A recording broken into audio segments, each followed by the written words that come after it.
Africa by David Diop. Africa, my Africa, Africa of proud warriors in ancestral savannas, Africa of whom my grandmother sings, the distant river. I've never known you, but your blood flows in my veins, your beautiful black blood that irrigates the fields.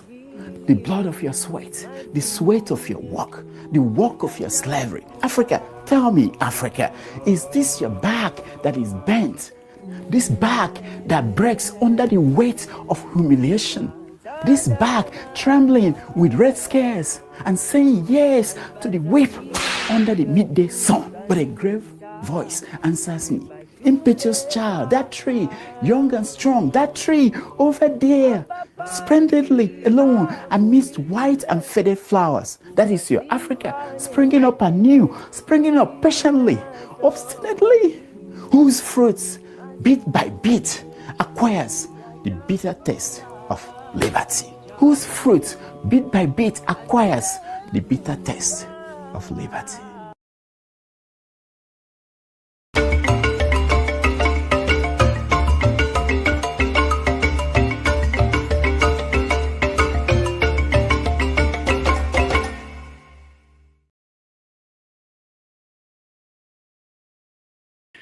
Hello, welcome.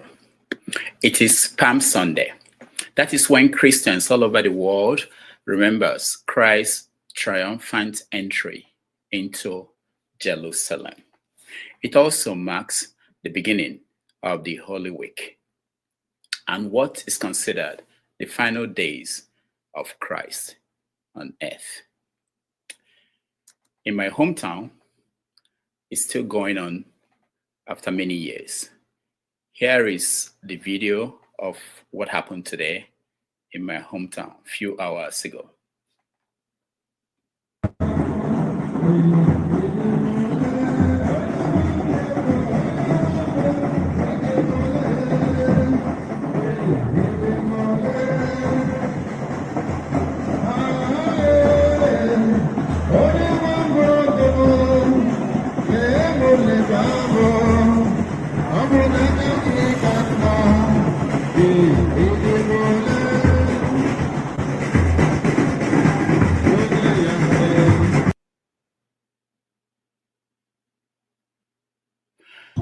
It is 6:30 p.m.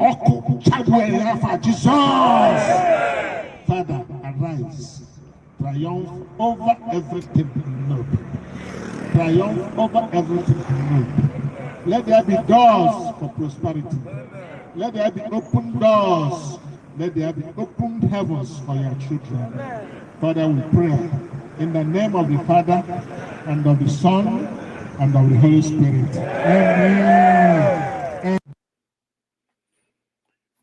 It's 6:30 p.m. in Lagos, Nigeria, and it is 1:30 p.m. here in New York. Welcome to another episode of 90 Minutes Africa. My name is Rudolph Okonkwo. My co-host, Chido Onoma, is on assignment. It's also April, and April is Poetry Month. And today, we are going to discuss poetry, writing, and writing especially in the days and the age of AI. So our guest today is the founder and managing director of an elite publishing company in Ibadan. His name is Servio Gbadamosi.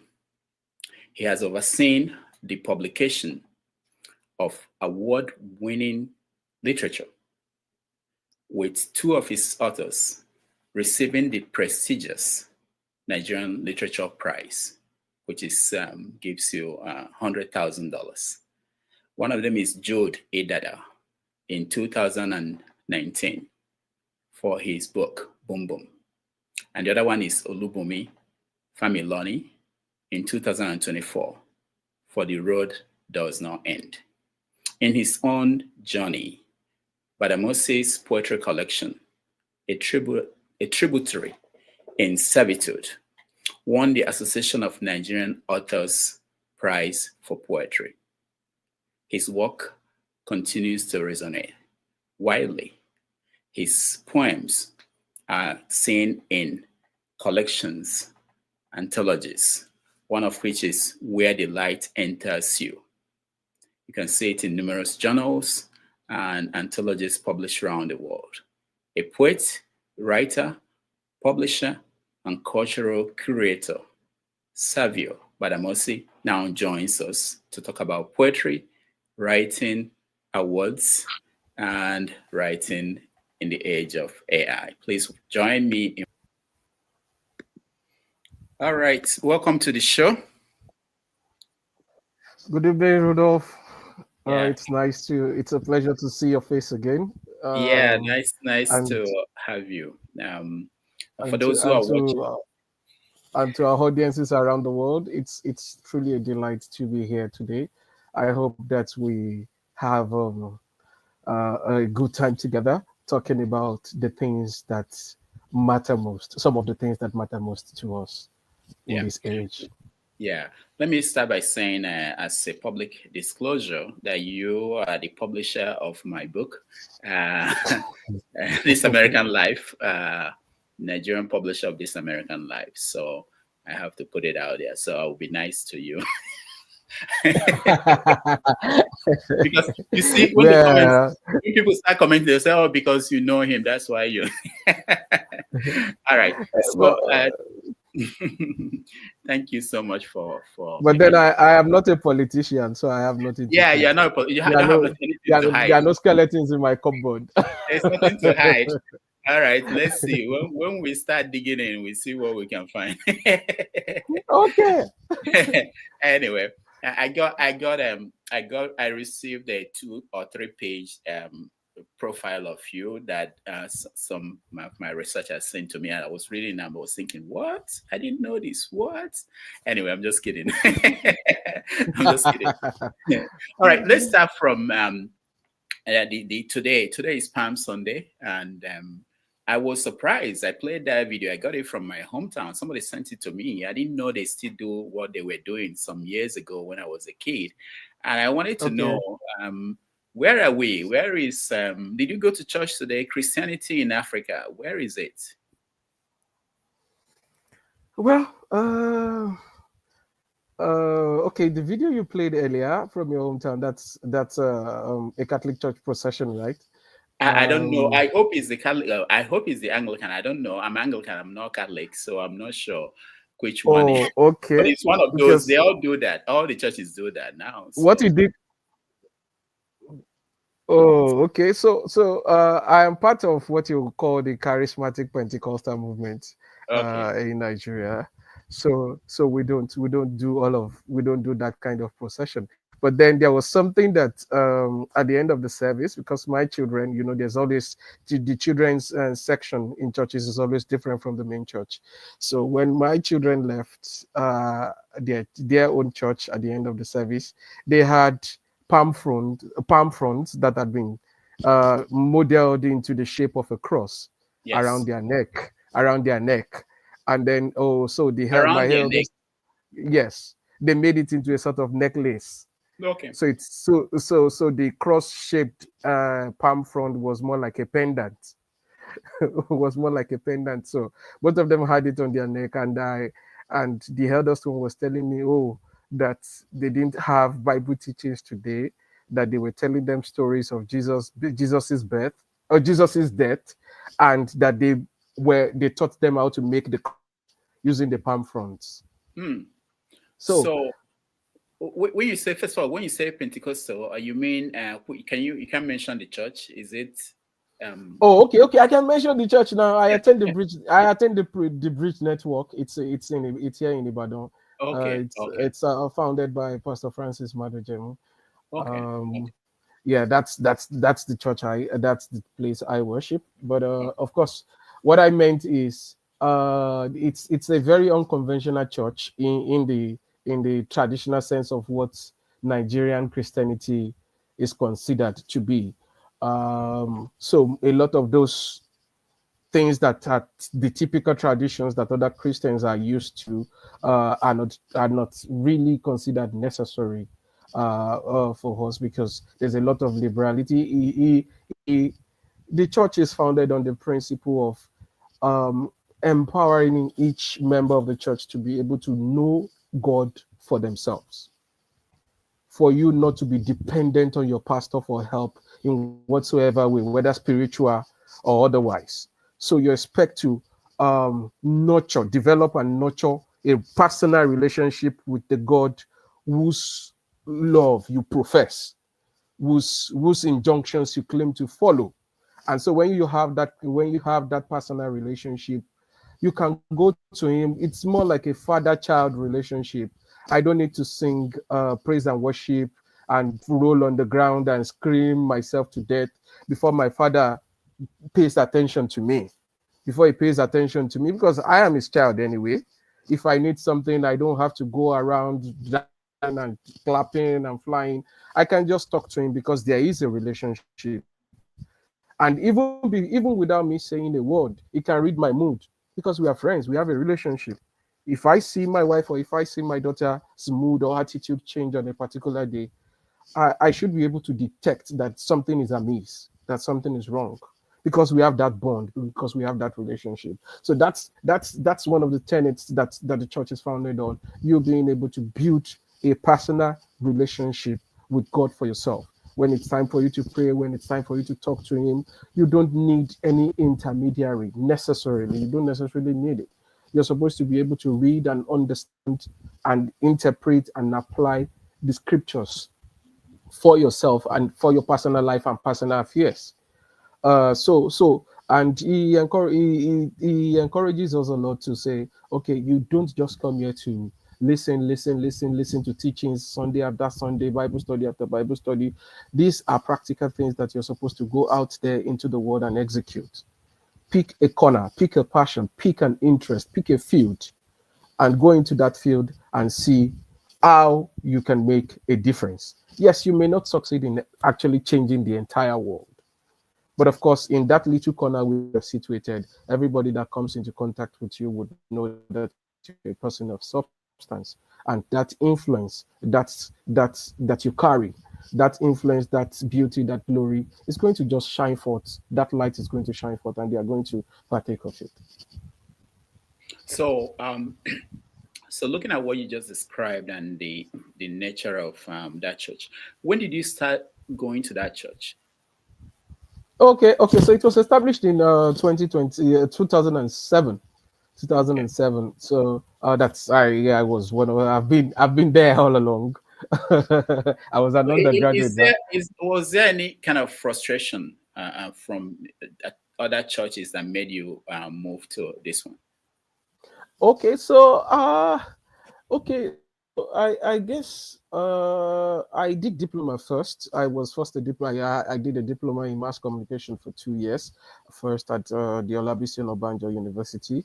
I was a very committed young man in the church in which I used to worship there, and then I would attend every service. I was a member of the drama unit.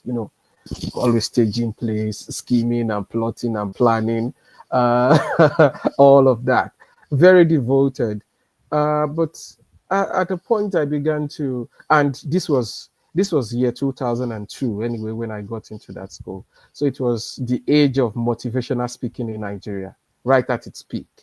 And I had a close circle of friends where we were reading as if our lives depended on it. So we would go to church, and then pastors were always trying to, because it was a youth church, it was the youth arm of the Redeemed Christian Church of God in Oketako, that's in Ijebu, Ogun State, and the pastors who were in charge at that point would always invite guest ministers, different programs just to keep the youths entertained and engaged, and these pastors would come and they would preach and preach and preach. But because I and my friends were reading a lot, we were consuming all these motivational and self-help books. When the pastor is preaching, a lot of times we know the book from which the pastor is preaching. And they did. I don't think they knew anything about attribution then, because you could just have said attributed a quote, a passage, an influence, a lesson to the original author or creator from where you got that idea. the only reference that the pastors were making in that age was to the Holy Bible. So if they got any other thing outside of the scriptures, it is sanitized. They say it as if they are the authority on it. It's something they thought through themselves, came up with themselves. So after a while, I sort of became disillusioned with the churches, right? Because in my circle of about 5, 6 friends, whenever almost any of the pastor comes up to preach, one of us, at least one of us, would have read the book the pastor is preaching from. And that's the secret that the pastor is keeping away from everybody. And so he will say, oh, when we get home, I'm going to show you this book. Go to John Mason's this or that. Go to this or that book. We'll go to chapter this. And then we'll get home, we flip through it, and we see it verbatim, just as the pastor preached it on the, on the altar. And we're like, no, we are reading all of these books for ourselves now. Why should we keep going to church and all of that? But then I was raised in a traditional Yoruba home where my mother made it a point of duty to always stress that faith is an essential foundation of one's lives. And thankfully, well, I think most of the things my mother taught me have helped me to, because I grew up with her basically, have helped me to stay on course. So after that, when I became a degree student, moved into the BA program in the same school, I think for about a year or so, I wasn't so sure I wanted to go to church. I would go to 1, 2, 3 churches, just go on some Sundays, but I didn't quite commit myself. I didn't quite commit myself and become a part of the workforce in any. And that sort of, I think that sort of helped me to be able to also stand as an insider outsider, evaluate and assess some of the things that were going on. And all of that, I see that a lot of the things that we do are just performative rituals. But a lot of us who claim to be Christians need to take our relationship with God far more seriously and build it on a personal level, with or without the direction of the men of God who lead us. Very, very good. For us who are outside the country, when we're looking and look at what's going on, especially in the churches, we are horrified. We wonder what is going on. Okay, give us a good example. When we look at what Odumeji, I don't know if you know, in the Everybody knows him. He's a church leader. People attend the church and he speaks, and people, we wonder, how are people sitting down there and watching this and being part of this? And then we hear someone like respectable church man of God like Adeboye say certain things, especially recently. A lot of things he says, they make us think, what is going on? Why are people not seeing what we are seeing?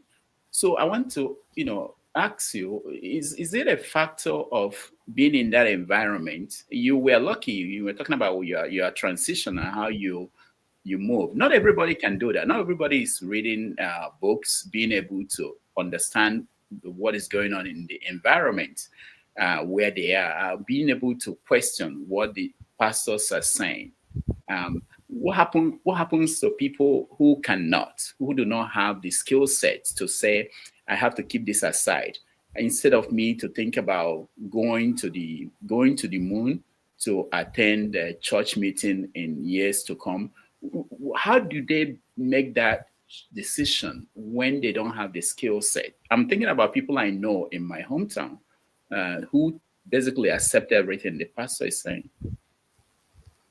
Well, that's a really, really sad place to be, because it is one of those things, those very painful things about our country, and of course, I know it extends beyond the shores of Nigeria.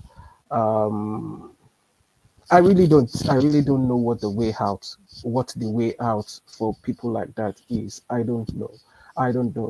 But one of the key things that I have found out is that, especially in the younger generation, people who are my age and under, a lot of them are not as devoted, are not as conservative. A lot of them are a bit more liberal, more open-minded than what our parents were. They are asking questions. Yes, you might say those questions, maybe they're asking the wrong questions, but that's how things start. You start asking questions. You ask the wrong one, and then someday you would graduate into asking the right one.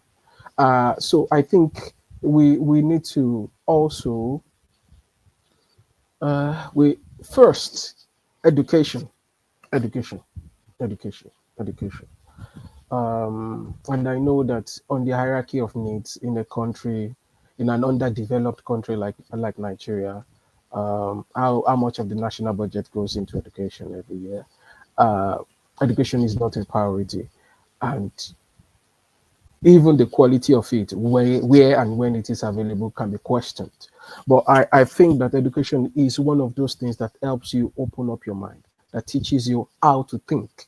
It does not necessarily have to teach you what to think, but at least it brings out the options and lays them before you. And then you can interrogate the options and say, okay, there's A, B, C, D, E, F, G, H.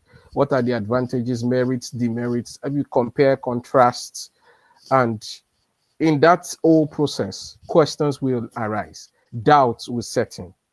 And that's one of the processes of knowing and learning. But where you live in a society where such a thing is downplayed, they don't the society we live in does not even encourage you to be able to, it does not offer you the tools that can empower you to develop that independent, that inquisitive mind. This is a country that has next to zero libraries. Where you find them, the libraries, the very few that you find in the country, are cemeteries. They are graveyard, or it's a graveyard of books. You'll find that the books that are there were written and published before I was born, and they are in terrible shape.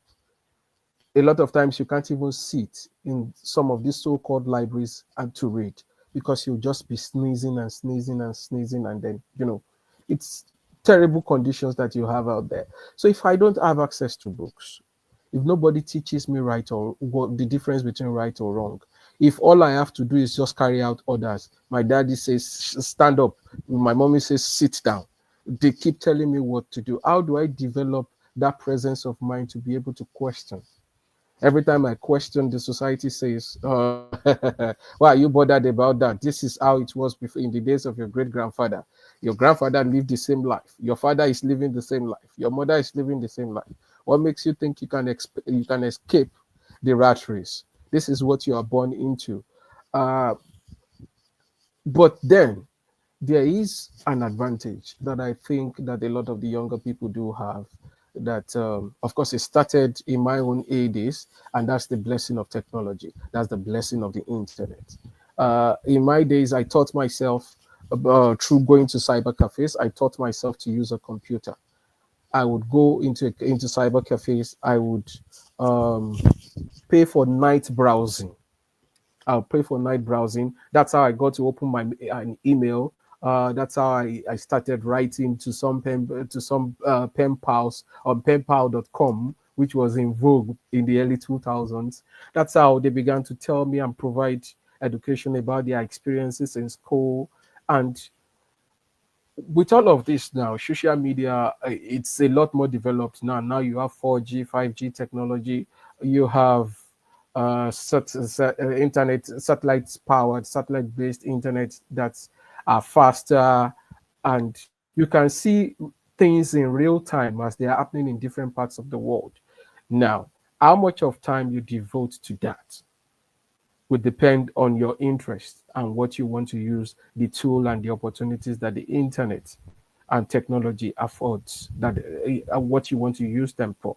Because to me now, I am just in my little corner here in Ibadan, but because I am online, you are in New York, we can have this conversation. This wasn't possible 20 years ago for us to see each other. We would be stuck to just a regular traditional telephone call.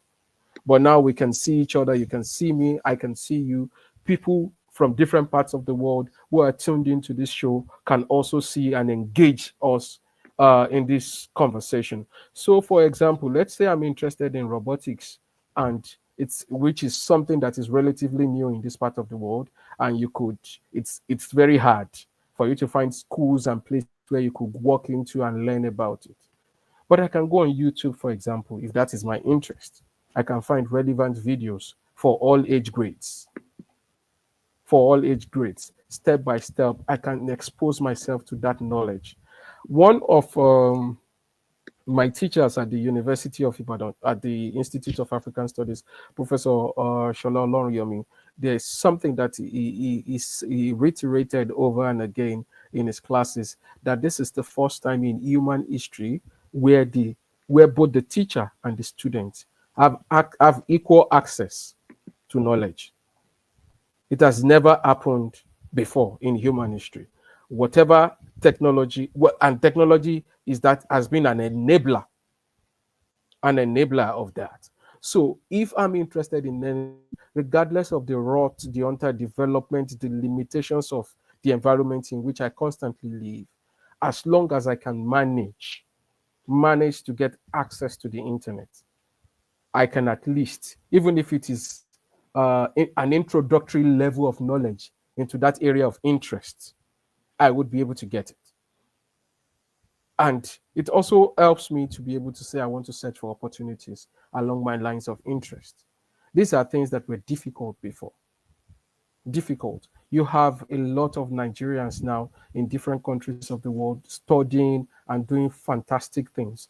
Most of these people saw these opportunities, discovered these opportunities on the internet.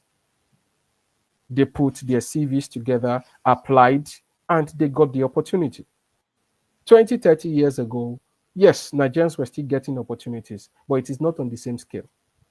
Because the technology that enables that enables us to do it on such a ground scale now was not non-existent at that point in time.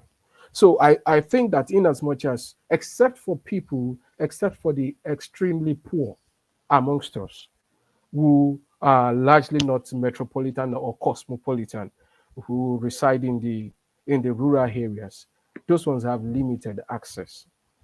So I think for those ones, one of the experiments I saw some state governments perform during the COVID year was the use of radio.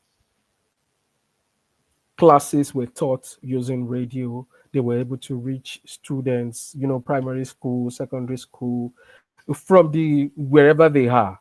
And that's how I grew up, really. I grew up on radio. I grew up listening to radio. It was an ever-present part of every home in my locality. You could count the number of people who had television boxes and maybe even video cassettes, players, and co. You could count the number of them. But of course, radio was what even shaped me into what I became, or what I have become, what I do today. Because I sort of believed that broadcasters or newscasters were a repository of knowledge, that they knew everything that was happening everywhere in the world.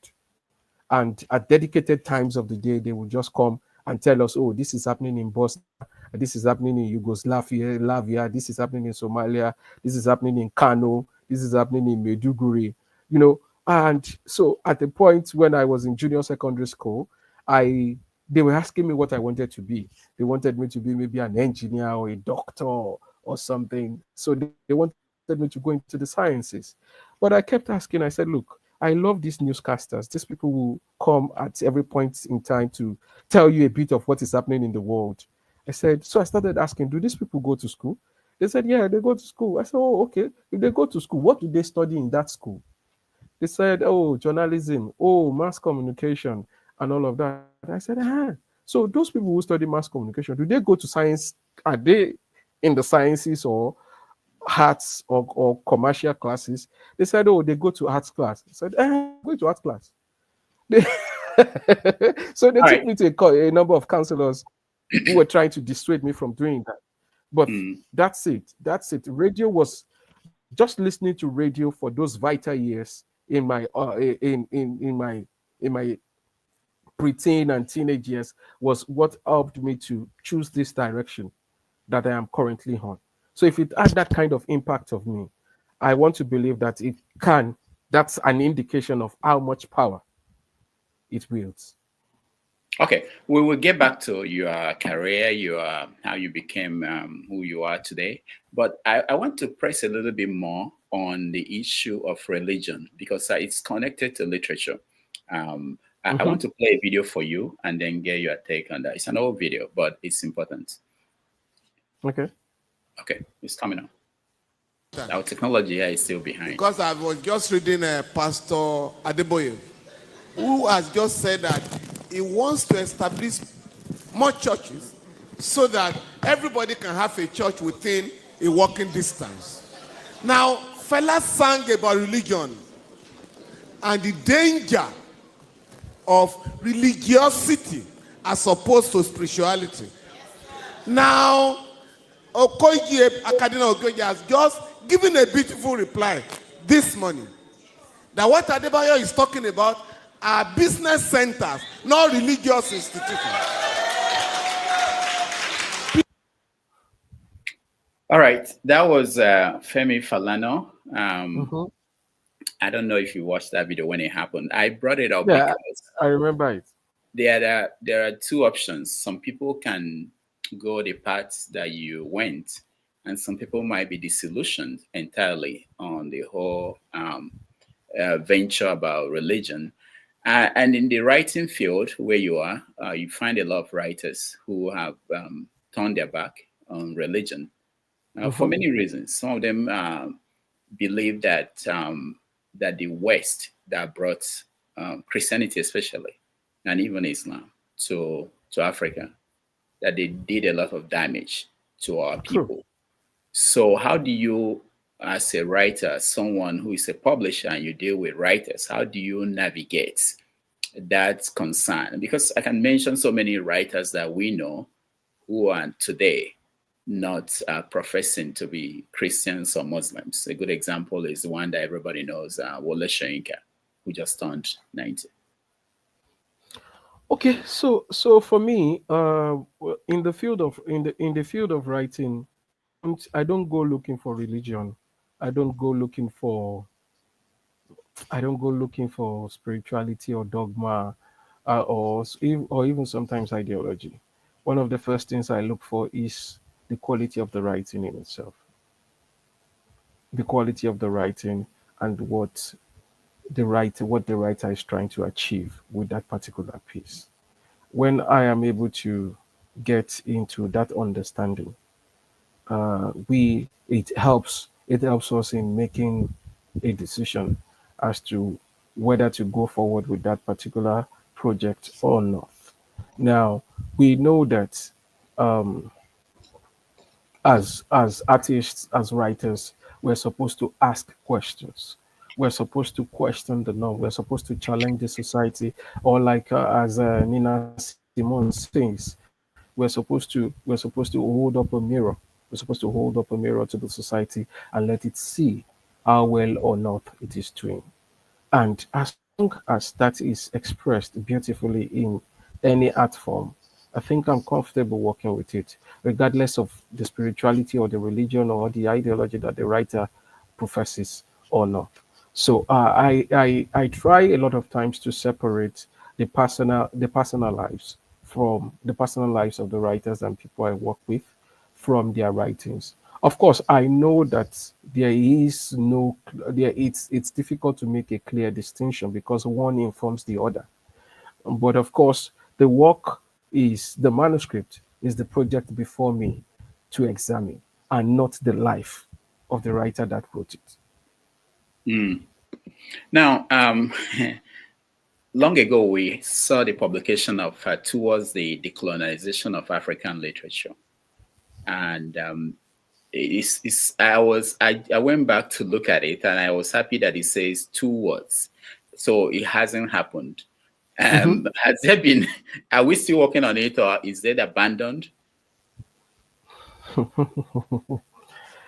That's a difficult question to answer because I okay, so let me say it this way.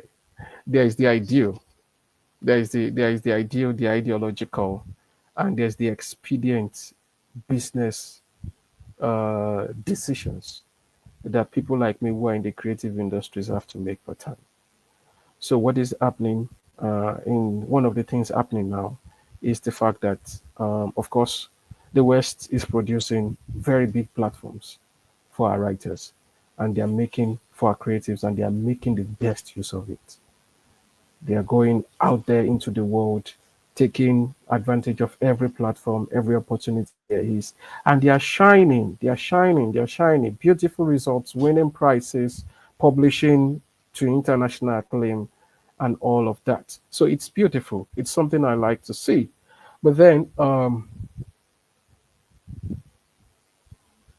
the aspect of it that I find quite concerning is the fact that on the home front, we seem not to be ready to put in the work, the investment necessary for us to breed our homegrown talents. So, what's one of the things that is currently happening now is you find that some of the best performing books now are books that have been published, platformed by the West, right? Platformed by the West, written sometimes or most times for a predominantly Western audience. And of course, what do we do as publishers or as creatives here? Because it has made the news all across the West, we get the rights and we reproduce it here. So we get the rights to do the Nigerian edition of that book. Now it's going to sell. It's going to be a commercial success. So business wise, it's a smart decision to make. So I understand it. I understand that decision.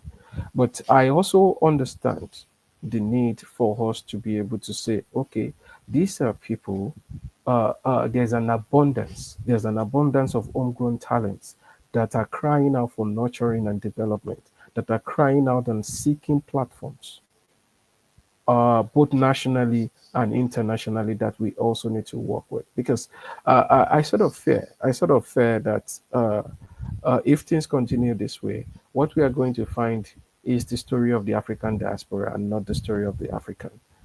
If things continue this way, so I really don't know exactly how we are going to navigate and solve that, because this is business, this is capitalism. If you're a businessman, you are not in charity. You're supposed to think about the numbers and be able to, ensure that the revenue stream keeps flowing.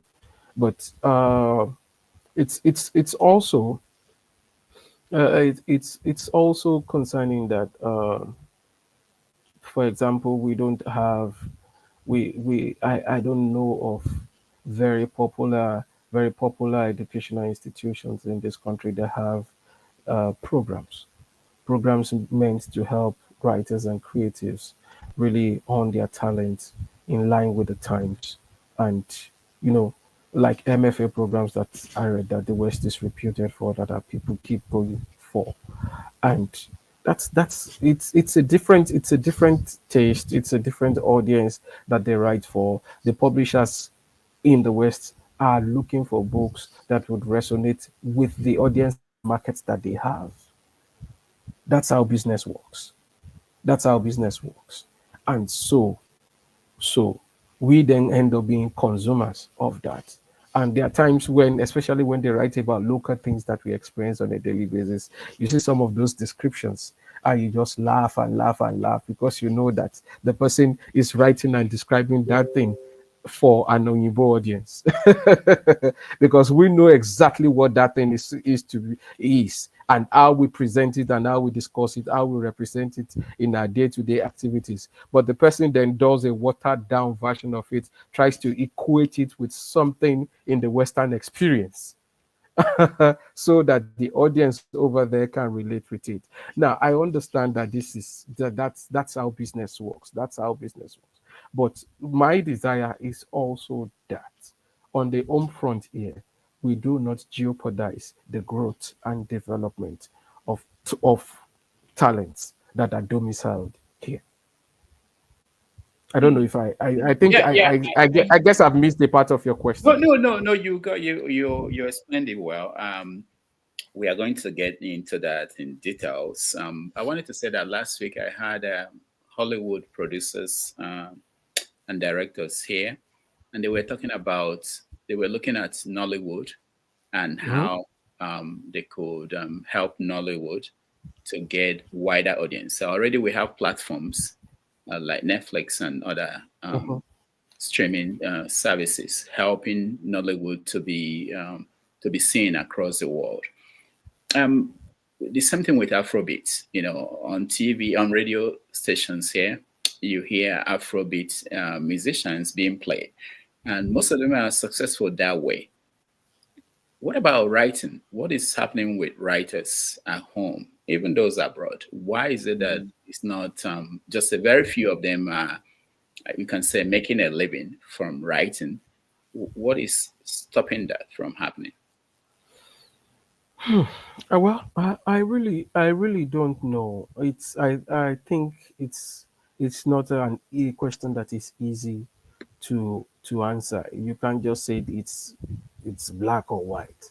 Um, One of the things when I came into writing, one of the things I was lucky, fortunate enough to understand was the fact that, and I can't remember who I heard this from, but I guess maybe somewhere between maybe Ni or Shundari, or I can't really remember, but I guess maybe Professor Shundari had said something about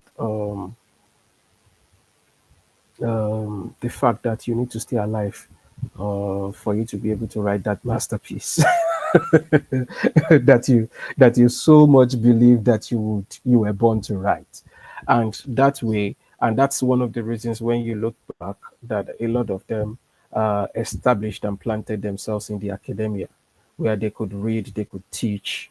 That love for learning and teaching and constantly seeking knowledge is sustained. So that sort of pays the bills. And then writing is done on the side. A lot of them, even in the same way, there are very few people who make a living in this country from writing literary works. Now, there are other types of content writing that have been enabled by technology. Some people write for business, some people write prompts for AI, they do prompt engineering for AI and AI agents and all of that. Business writing, some people write proposals, some people develop plans, some people develop social media content, some people do brand write for brands.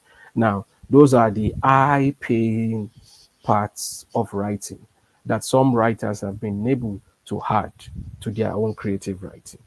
So that kind of business writing sort of becomes like their day job, while the literary writing aspect of it is a passion, something that they do whenever time and resources permit. So I think that for every creative, some people are quite lucky. They attain that, they gain the spotlight, success, and all of that attention at Do an do early you stage in think their it's just? career. Do you think it's luck? Yeah, well, I think that some of it is luck, but again, if you look at it, everybody who has had a level of success in life has actually found at least one person who took a bet on them. Has actually been lucky to find at least one person who took a bet on them and held them by the hand and said, "No, I will do some introductions for you." Now, you do have that talent, you have earned that skill, but that opportunity may come and may never come. And sometimes, a lot of times, you can't really tell exactly where, when, and how it would come. So sometimes somebody has seen or encountered your work and or what you are capable of, and the person makes it a point of duty to say, "Let me introduce you to A, B, C, D, E, F." I think, or the person gives you a couple of suggestions that you carry out. And then you carry out those suggestions or you follow those recommendations and it works out for you. You are not most likely the best, but you got that opportunity came your way, and then you were prepared. and then you got signed, and the world gets to know your name and hear your story. And everybody, if you ask most writers, most artists who are successful, they have at least one friend or one person that they knew in their formative years who they knew was better than them, who the world still does not know his or her name. And the Yes. person is and the person is still in one corner creating beautiful things, beautiful art, beautiful pieces. And some of this, maybe just a couple of hundreds or a few thousands of people would ever encounter that work. Maybe some of them throughout their lifetime, that's how it's going to be. But what I'm concerned about is doing what you love and being able to make a living out of it. So if I am very realistic when it comes to following passion, because I've followed it all these years and I've suffered a lot for it. I have suffered a lot. You regret that? Looking back, do you regret? I am not I am not so sure if regret is the word to describe it. I don't think regret is quite the word to describe it. It's just that I wish that knowing what I know now, if I have the opportunity to do it all over again, I think that some of these decisions I would have made them early. I was quite very naive. I was quite very naive and afraid. Um, to explore some opportunities, to make a stand for myself, to assert myself in so many ways, in the earlier years. And there was a lot of self doubt, which is something that is common to creatives all across the world. That brilliance that you carry around, sometimes you need validation from your immediate, from your inner caucus. You need validation for you to be able to say, okay, feel that confidence, that much confidence to let that brilliance shine forth into the world. So I think that I wish that I had made firmer decisions in those early years, because of course it would have shortened the journey for me in What some kind of way. change will you have put in place? Give me one example what you will have done. Okay, I think one of those things I would have done would have been to take that opportunity to go out of the country when it was very easy to get, when it was much easier to get, because in my experience and thinking now, there is something that exposure to global platforms doing the same thing that you do gives you. And the way the country in which I live works, we celebrate anything that has a sprinkling of Oyibo on it. So if you get 10 degrees from Nigerian universities and you get one diploma from an American university, you see the person will not talk about the 10 degrees again. The person will start saying he's a Stanford University trained, he's an Oxford University trained, this and all of Or that. it has But this person, a diploma from Harvard. but this person probably had 5, 6, 7 other degrees from Nigerian universities, and at the point, he doesn't. Some people even go do short courses. Yeah, that's what I This mean. Those diploma. this condensed MBA programs and everything, and then they go around saying they are Harvard trained, they are Oxford trained, Cambridge trained, and I look at all of but it's the way we are, and it's one of those things that people like the late Peter Inauru described so well in his book How to Be a Nigerian, which was published way long before I was born. And if you pick up a copy of that book and you still read it today, you will feel that that book was published yesterday, because his understanding of the Nigerian mind, of the Nigerian society, is almost perfect. It's timeless. If you travel back in time or you go forward in time, his understanding and depiction of the Nigerian and of the society in which the Nigerian lives is is accurate. It's still the more things change, the more things remain the same. That's more Yeah. like what it felt. So I would have wished that I sought those kind of opportunities earlier, and then come back to say, okay, I want to do this on a grander scale, because that Yeah. network, that access. Remember, remember, there are a lot of people who went out to come back and do something, and they didn't come back. So you have to remember that. You just said because they also wanted to come back too. Yes, yes.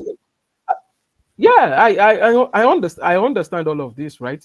That's why I'm saying that it is a wish. It is a wish, because ultimately one is not sure. One is not sure. I know folks who have gone and come back. I know folks who left with the intention of coming back, who have not been able to make it back. I know folks who said I'm never coming back, who are now back. You know, it's jollof. It's a mix of so many situations, so many things to consider, and until or it's more like what happens when you're raising children, for example, because I do a lot of work with teenagers as well. I do a lot of work with teenagers as well, and there's always this fear I have noticed in their parents around the times when the teenagers are leaving their house for college, going to universities, tertiary institutions. The parents are so, there's an anxiety crisis because they are not sure. Now the child is going to be outside of their home, outside of their control. They are not sure. There is some doubt about how much of themselves they have poured into that child, and also as to how much of what they had poured into that child the child had been able to absorb and process. So there's that apprehension that they have, and say, oh, maybe this child, we just hope that this child will not become a cultist, this child will not become wayward, this child will not become this child will not, for join an evil company and all of that. So parents have that kind of doubt. And I think creatives and artists also have that kind of doubt. There are people who were not confident about some of the things they had created and were hiding it and were holding on to it for so long, and then somebody close to them one day yanks it off them or encourages them and let it go into the world, and then it goes out into the world and becomes a classic. And then there are those ones who are sure that no, this is the best piece, this is what I was born to create, and then they go into the world and it falls flat. So ultimately, some of, like, just to go back to what I was saying, some of the teenagers that I've worked with, some of those ones that their parents were quite apprehensive about letting them go into tertiary institutions on their own. If they get there, they struggle. Of course, struggling is normal. It's a normal part of growth, right? They struggle for a while, and a lot of them have turned out fine.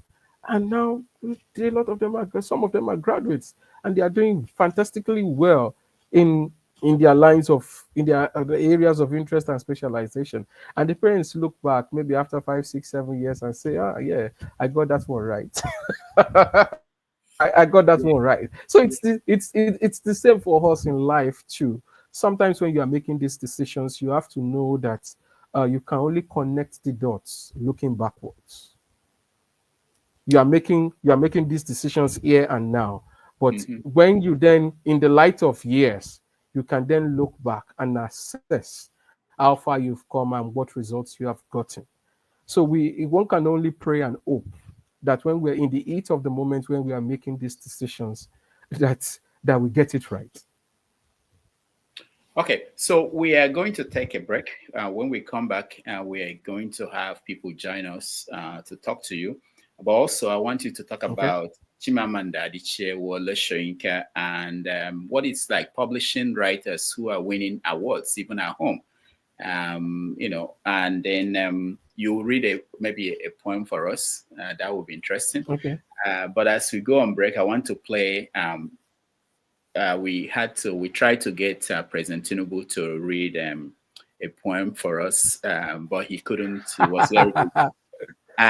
We wanted him to read Ni Oshundare's props poem on Not My Business, but we got someone like Tinubu to do that for us. So let's watch that and go on break. When we come back, we continue the conversation. Experience right. as the matter between Chief Afe Babalola San and that rascal Dele Farotimi continues to play out in our outstanding Nigeria's impartial courts of justice, I, Bola Ahmed Tinubu, the President of the Federal Republic of Nigeria, GCFR, think that my contribution to the matter before our honorable judges of the magistrate and high courts is to recite a poem written by Professor Nii Osundare in 2019 titled, My Lord, Tell Me Where to Keep Your Bribe. Please enjoy. If you can, if hunger will let you, also think about the vital message the poem is conveying. Here it goes. My Lord, please tell me where to keep your bribe. Do I drop it in your venerable chambers, or carry the heavy booty to your immaculate mansion? Shall I bury it in the capacious water tank in your well-laundered backyard, or will it breathe better in the septic tank, since money can deodorize the smelliest crime? Shall I haul it up the attic, between the ceiling and your lofty roof, or shall I conjure the walls to open up and swallow this sudden bounty from your honest labor? Shall I give $1 billion to each of your paramours, the black, the light, the Fanta yellow? They will surely know how to keep the loot in places too remote for the sniffing dog. Or shall I use the particulars of your anonymous maidservants and manservants with their names on overflowing bank accounts while they famish like ownerless dogs? Shall I haul it all to your village in the valley behind 7 mountains, where potholes swallow up the hugest jeep and penury leaves a scar on every house? My lord, it will take the fastest machine many, many days to count this booty, and lucky bank bosses may help themselves to a fraction of the loot.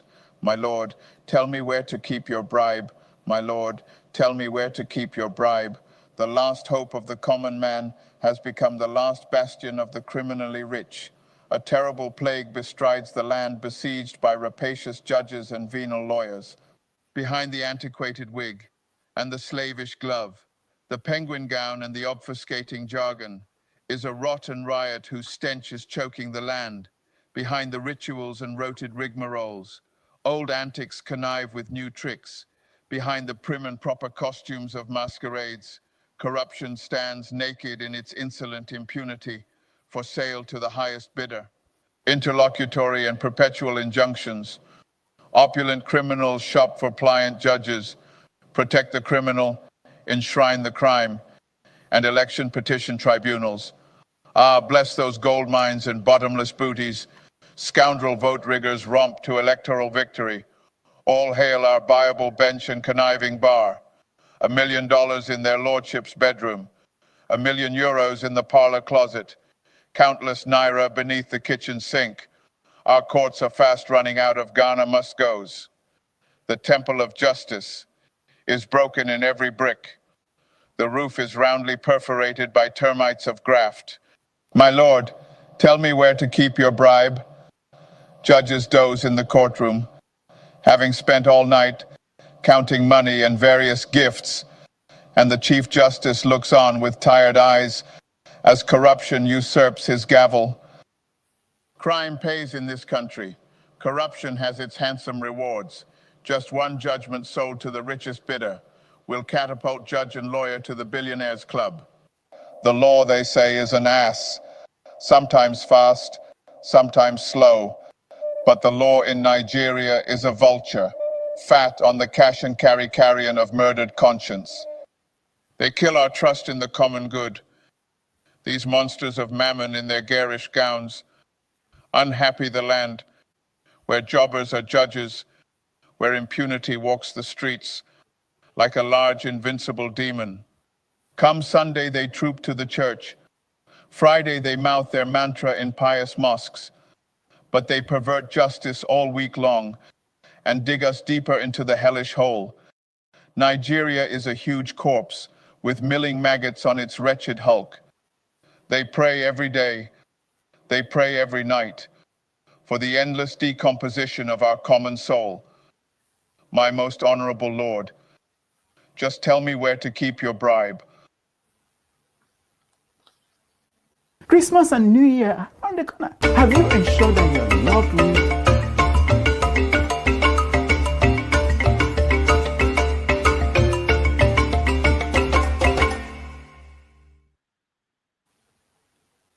All right. Welcome back, everybody. We're having a conversation with, if I can find my guest or find myself. Okay, we're having a conversation with Servio Gbadamosi, who is a publisher based in Ibadan, and is joining us from Ibadan, Nigeria. Welcome back. That was Ni Oshundera's poem, and I found it interesting finding someone like Bola Tinubu reading that. I wish I wish that people in high positions in Nigeria they care about reading because in some of these works there may be messages for them. Maybe they can internalize it and use it to do something. But let's continue with the conversation. I know that people are joining us and they want to be part of this. I will get to them. But let's continue. So you mentioned successful writers, most of them abroad, but also there were people in Nigeria who've been, at least in terms of monetary rewards, like people who are winning the Nigerian Literature Prize, which is one of the biggest awards in writing anywhere in the world, $100,000. There've been so many controversies about that. Who should win? Whether the money is too much? How much they actually spend to give that award? Two of your writers won. How much did you get? I'm serious, but I'm also laughing. How much did you get from? How when they win? Your writer when they win an award like that? How is it? Did they shake your hand and say thank you so much for helping shape this work into what it is? And how do they do beyond what comes to you? How do they actually do after that? Do they their career did they kick off do they become known all over the country? Do they travel to give speeches or to promote their work? Do people now buy the work? Is it in libraries? Just tell us what changes after they win such an award. Okay. So as with any prize anywhere in the world, one of the first things that one of the first blessings of being long-listed or short-listed for any prize is the attention it brings you. It helps in drawing attention to the work and to the author of that particular work. So, because when you are being considered for any prize, what it means is there's a lot of free press that you get. Newspapers, media houses are going to report the news.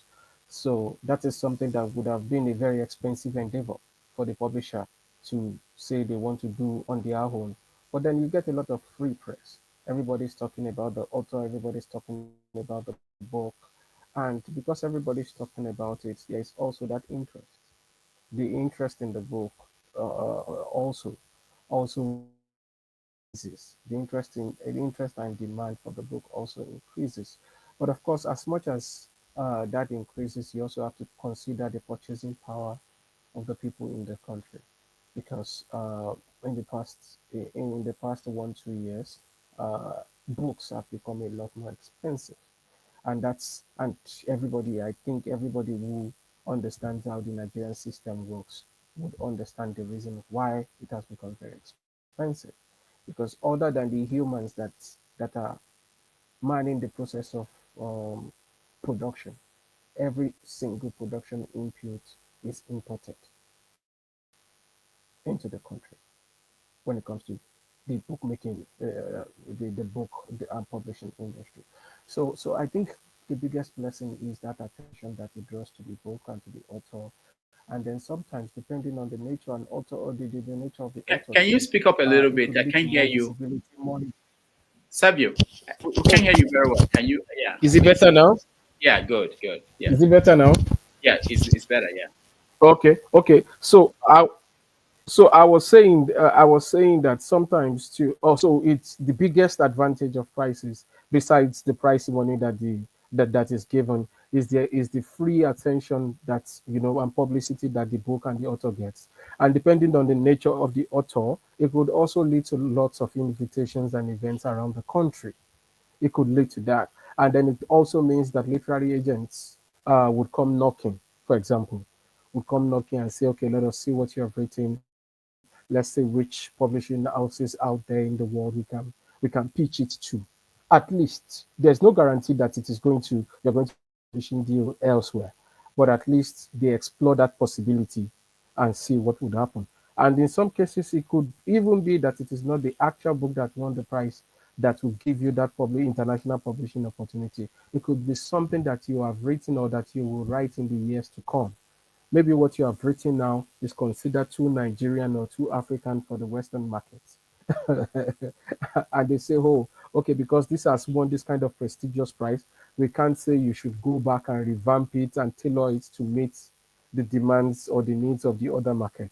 But can you write something along this line? Can you, something not so not so conk, something that the Western readership would be able to understand and relate with. So it just opens up a range of possibilities for the book, for the author, for the publisher, and all. And people keep talking about, because people keep talking about the Nigeria Prize for Literature, for example. And I think I understand why they keep talking about it, because it's the biggest, the most prestigious prize on the continent. So, and across the years, there's been controversies about who is supposed to win, who is not supposed to win, what's the structure of the prize. Some people have argued that no single author should be given that kind of prize. The $100,000 should go to 1, 2, 3 people, 4, 5, 6. The books should be this, the books should be that. This is a country of over 200 million people. But it is a country of over 200 million people in which publishers struggle to sell 1,000 or 2,000 books. That's the reality. You don't have over 200 million readers. The number of active readers who have the purchasing power to be able to afford the works that these authors and publishers release is very small, is very minute.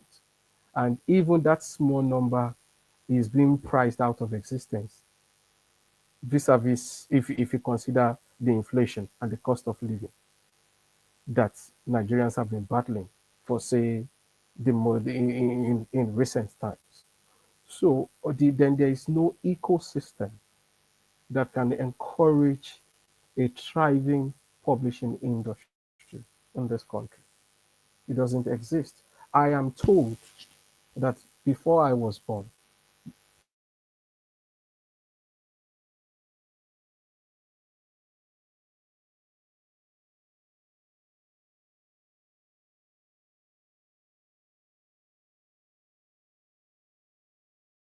Our guest's internet is frozen, so I think at this point we'll take a break. When we come back, we really want to get down to the process. I wanted to find out from him, how is it that they succeed? What is considered a best-selling book in Nigeria? We know about Dele Farotimi's work and the controversy that led to it being a best-selling book across the world. Has there been any book published in Nigeria that became a bestseller across outside Nigeria? Also, we know that Babangida's book, for instance, came out at 40,000 naira for a copy. How many people can afford it? How do they navigate all this? And the issue of self-publishing. Folks, you have to indulge me today. There are some things I'm really interested in getting at. And he also is interested, a person that will give us answers from his own perspective, what he has been thinking about and what he has been seeing. So let's take a quick break, and then we'll come back and get back to the conversation. Thank you. I am painfully aware that many citizens of all walks of life who are sincere patriots are becoming concerned about the length of time it is taking to crush the rebellion in our country. We have one and only one aim in prosecuting this war: It is to ensure that coming generations will live in a happier and more stable country. Let us accept our present difficulties as the price we have been called upon to pay in order to ensure a peaceful and prosperous future for our children. General Yakubu Gowon, 1967. I don't know this face, but please give me time. Let me examine invisible words written on the forehead. You know what? Why don't you join me? Let us take a look. Does it look like a face that can see clearly now? Study the contours of his famished smile, temples in turmoil. Note the dry streams of naked shame running amok all over his cheek. Touch his brittle jaws, where truth once suffered severe caricature. Follow one compromised vein after another. Trace it to the Golgotha of condemned nostalgia. Yeah, pity those innocent eyelids, sentenced to death, uprooted for failure to blow away tears. Don't let the stinking eyes fool you. They reside in a stadium of humanity, but hunger to belong. Appeasement always backfires in spontaneous frowns and exaggerated hiccups. Avoid his clipped eyelids. Let his gray mustache collectors of iniquities be. As for the bags under his eyes, those are the graveyards of deserted empathy. Symmetric nightmares reincarnate when the gods have their last laugh. Ears long bombarded with lies can only stretch out in resignation. That permanent bore by the left eye is a mark of betrayal, a reminder of that old concession that stinks up till now.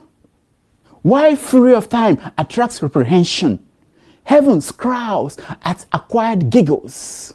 Then it sprinkles ashes into a mouth full of boiling blood. It is the law of nature. It is the nature of the law. Off the microphone, draw the curtain. Flash flood of reckoning is on the shore. Abusers of cosmic fire only sleep and swim in the rivers of regret. Rebellion unfinished outlives its ceasefire. Returns with reward soaked in vengeance to find you wherever in your head you are hiding. You are validated. Yes, you are. For you have inherited forever the weeping infant's corpse. Squeeze your wilting facial muscles. Sneeze out all imaginations. Maybe it will help your ears to bear the sound that nobody else can hear. The day the show closes, you will contend with the long night of being locked up in a nutshell. Until then, let the interpreters of deformities read your lips. Let them regurgitate what those lips used to suckle on. In spite of Ojukwo's wicked propaganda, religion has never been a cause of conflict in Nigeria. And it is my fervent hope that all Catholics, Muslims, and Protestants will continue to work and live together in harmony. General Yakubu Gowon.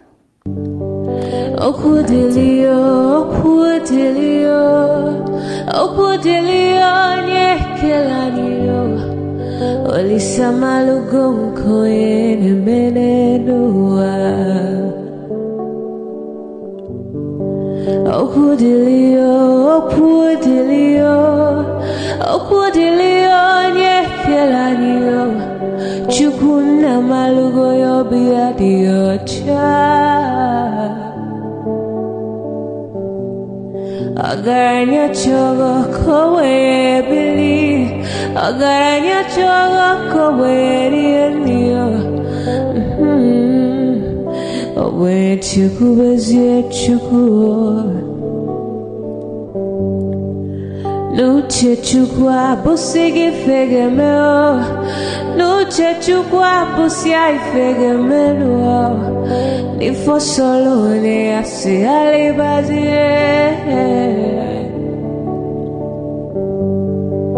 Oboye bebe agaranya muliba.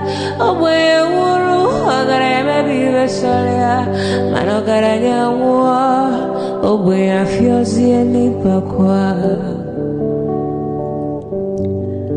Agaranya chogo kowe bili. Agaranya chogo kowe rienyo. Oboye chikubezi olisa. Kodili ma, kodili bemo, kodili wakema, kodili wanima. Naino kwane we beluge beluo. Kodili ma, kodili bemo, kodili kemo, kodili heyo. Ibedwe me wane, nikadie zibo heyo.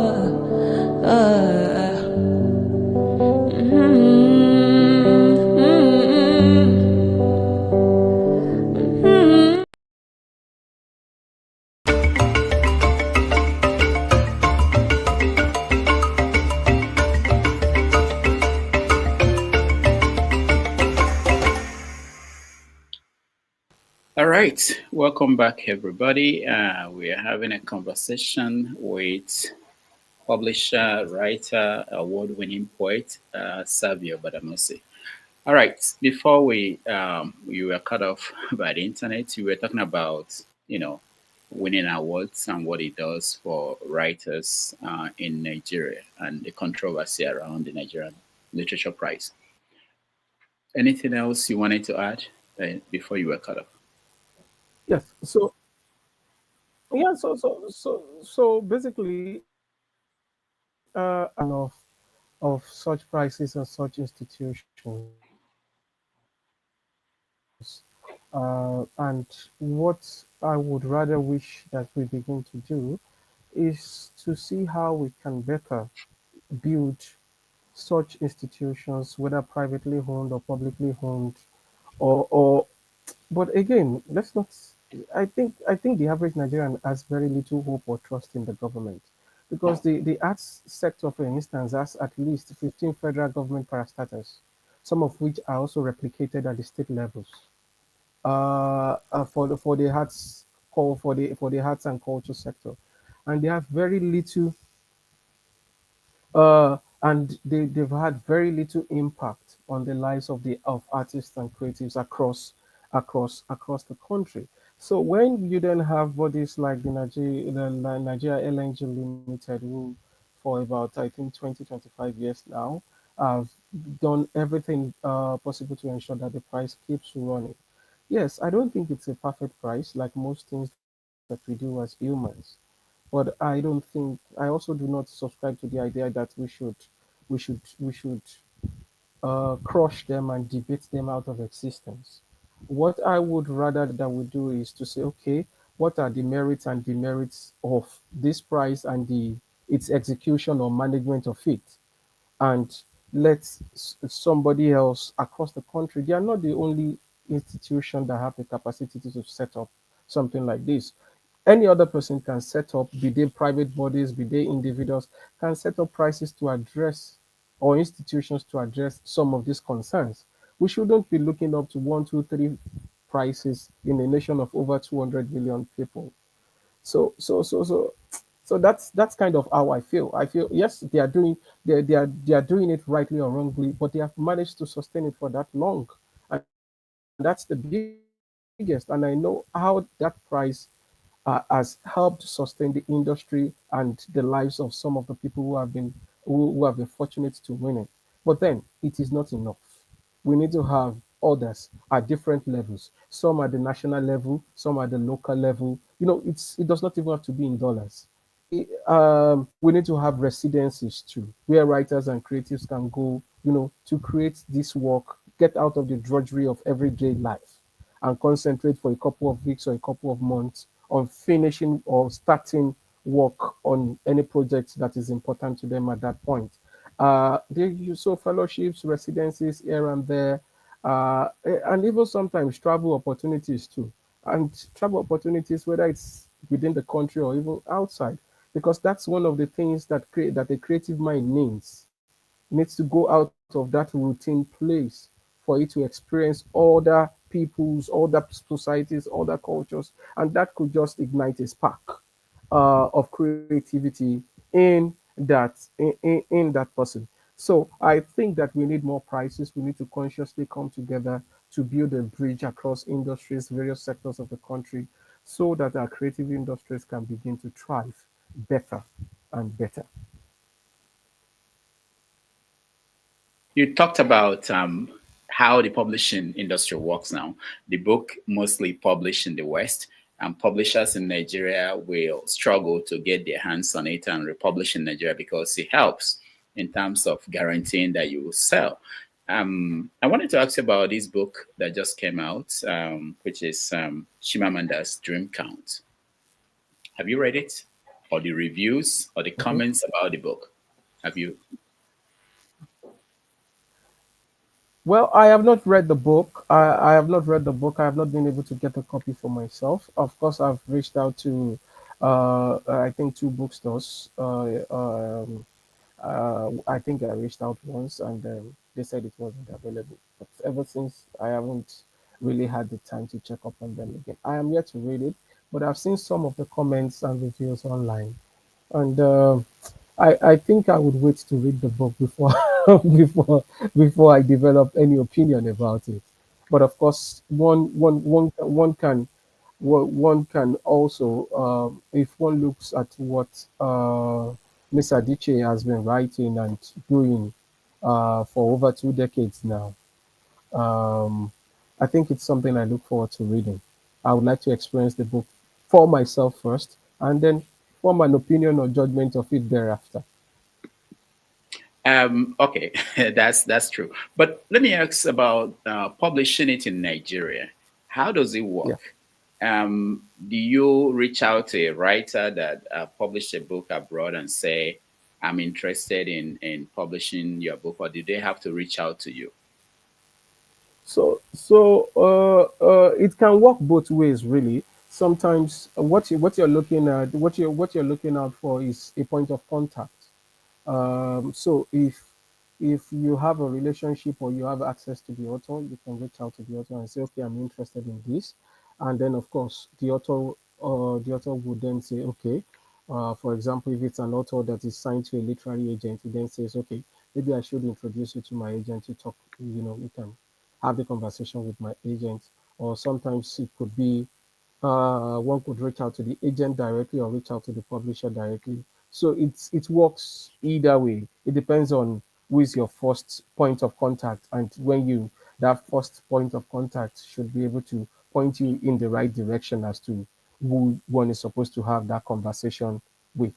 And then of course, when you have that conversation with either the author, the agent, or the publisher, you're talking about the rights to publish the book in Nigeria, or sometimes too, publishers might be interested in having the rights, holding the rights beyond Nigeria, maybe Africa or Anglophone Africa or the African continent at large.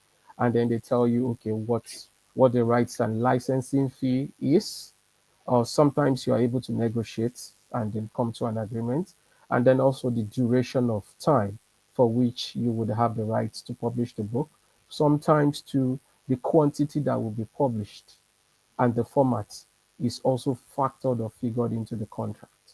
So once all of that, once an agreement is reached on all of that, these are conversations. It depends on how big or how willing the current right holders are to let it go or to have a conversation with you. Some publishing houses are so big, they're not even willing to talk to you at all. And some, but a lot of smaller or moderately sized presses abroad are eager to have a conversation with publishers from new markets or new markets like Nigeria. And then, of course, when these agreements are reached, the publisher gets what is supposed to get, the author or the literary agent also get what they are supposed to get. And then there's usually a timeline agreed within which that book is expected to hit the market. And then, of course, you try to follow all of that through. And whatever press and readings and engagements you're supposed to do on the home front too, you put them together and, you know, the book is made available. So we had this IBB, Ibrahim Babangida's book came out, Mhm, and it mhm, was advertised at 40,000 naira. mhm. How many people buy such books at that rate in Nigeria? Well, I did say something earlier that in the past 1 2 years that the prices of sadly the prices of books have at least tripled, and it's not just books now; it's the prices of everything in the market, from gari to even water. The prices have at least tripled. In some cases, they've quadrupled, and so it's about the state of the economy. The prices of everything have skyrocketed in recent times, and everybody's feeling the pain. Everybody's feeling the pinch in one way or the other. And then if you now narrow that down into we who are in the publishing industry, for example, people don't need books to survive. It is it is not um, it is something that a lot of people can do without. It is not food, it is not shelter, it is not clothing, for example, that people cannot live without. So you find that with this increase in price, with the high level of inflation in the economy, fewer books are being sold now. But of course, I think that for a book like IBB's, it does have its market. It does have its market. And I suspect that at some point, the publishers are also going to look at something like maybe doing a mass market paperback version of it. But this particular one, I think the hardback even sells for 50,000 naira. But I want to believe that they have their target audience, and I've even gotten some couples for people around me who requested for it. But these are people who have the wherewithal to be able to afford it, and whatever IBB has discussed in the book is of interest to them. But the average Nigerian on the streets doesn't care about whatever IBB has to say.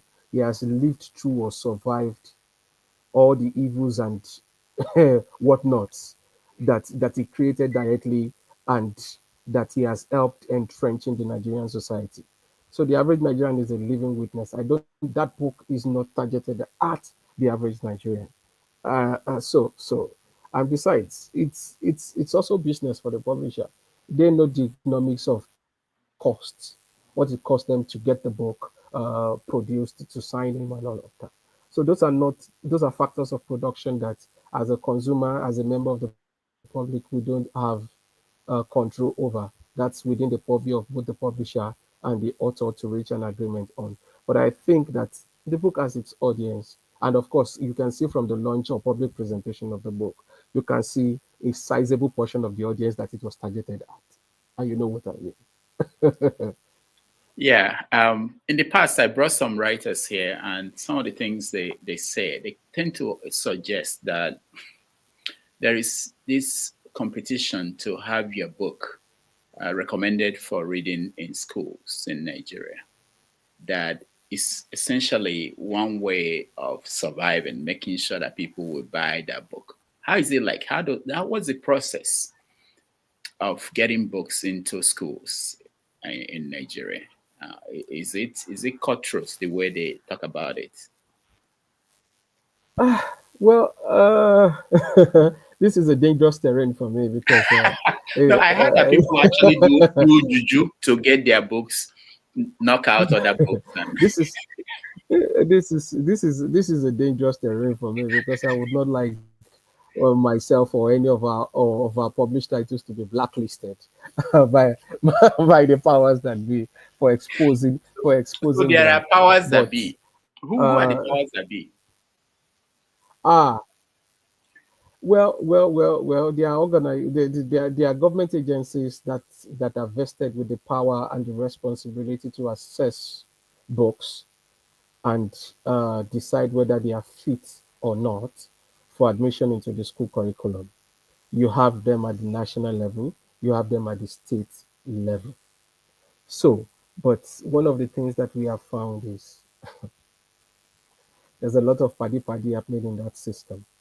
And rub my back, I rub your back, because you see some books that are recommended text in schools. From time to time, I try to go through the books that my children read, for example, and I think my children have been largely fortunate, maybe because of the kind of schools they go to, right? But sometimes I come across books that are in the school system, and I wonder, and I ask myself, who authorized this? Who authorized this? We're not even talking about the quality of production yet. We're talking about the writing. You are going to have a deformed mind as a child if you read some of these books because they are badly written. You can even tell that some of these writers do not have a full grasp of the language in which they are writing. They don't even understand how that language itself works, first of all. And if you don't understand how a language works, how would you be able to communicate and express yourself? How much talk less, how much more in writing in that language, badly written, poorly edited, if edited at all, if edited or proofread at all, and then the production too is the production is nothing to write home about in some cases. But these are the kind of books that the actors in these agencies always find a way to get into the curriculum. Some books are like that. So you have a mix. You have the good ones, and then you have the terrible ones. And I think that if we do not, they see it as a sort of, it's a money making thing for them. Really, it's not about, there's no little or no concern about the development of the child that will read the book. Because if the development of the child that will read the book is the concern, these are people whose daily duty is to scrutinize. There are standards, stipulated standards for vetting these books. But they just, from time to time, depending on what their relationship or expectation of monetary gain is going to be from that transaction, they can choose to skip some of these things and grant approval to the book. And in the end, it's the child that suffers for it. Especially in the case where you don't have parents who have the dedication to also look at what their children are being fed in those schools and try to actively correct some of their anomalies in those texts. So it's sad. It's one way for writers to make money. It's one way for publishers to make money. I just think that we should, especially in a society with low purchasing power like ours, the focus is more on educational books because every school year, pupils have to buy books. They have to buy books, so you have a guaranteed market. So I understand the economics of it, but what I'm advocating for is, can we at least have this thing, let them at least be of good standard, let them at least be of good standard, not not something that is going to, you know a lot of awkward things that children shouldn't even be exposed to are found in some of these books at the state level. And you are wondering, who approved this? What did they give this person to get to approve this kind of text?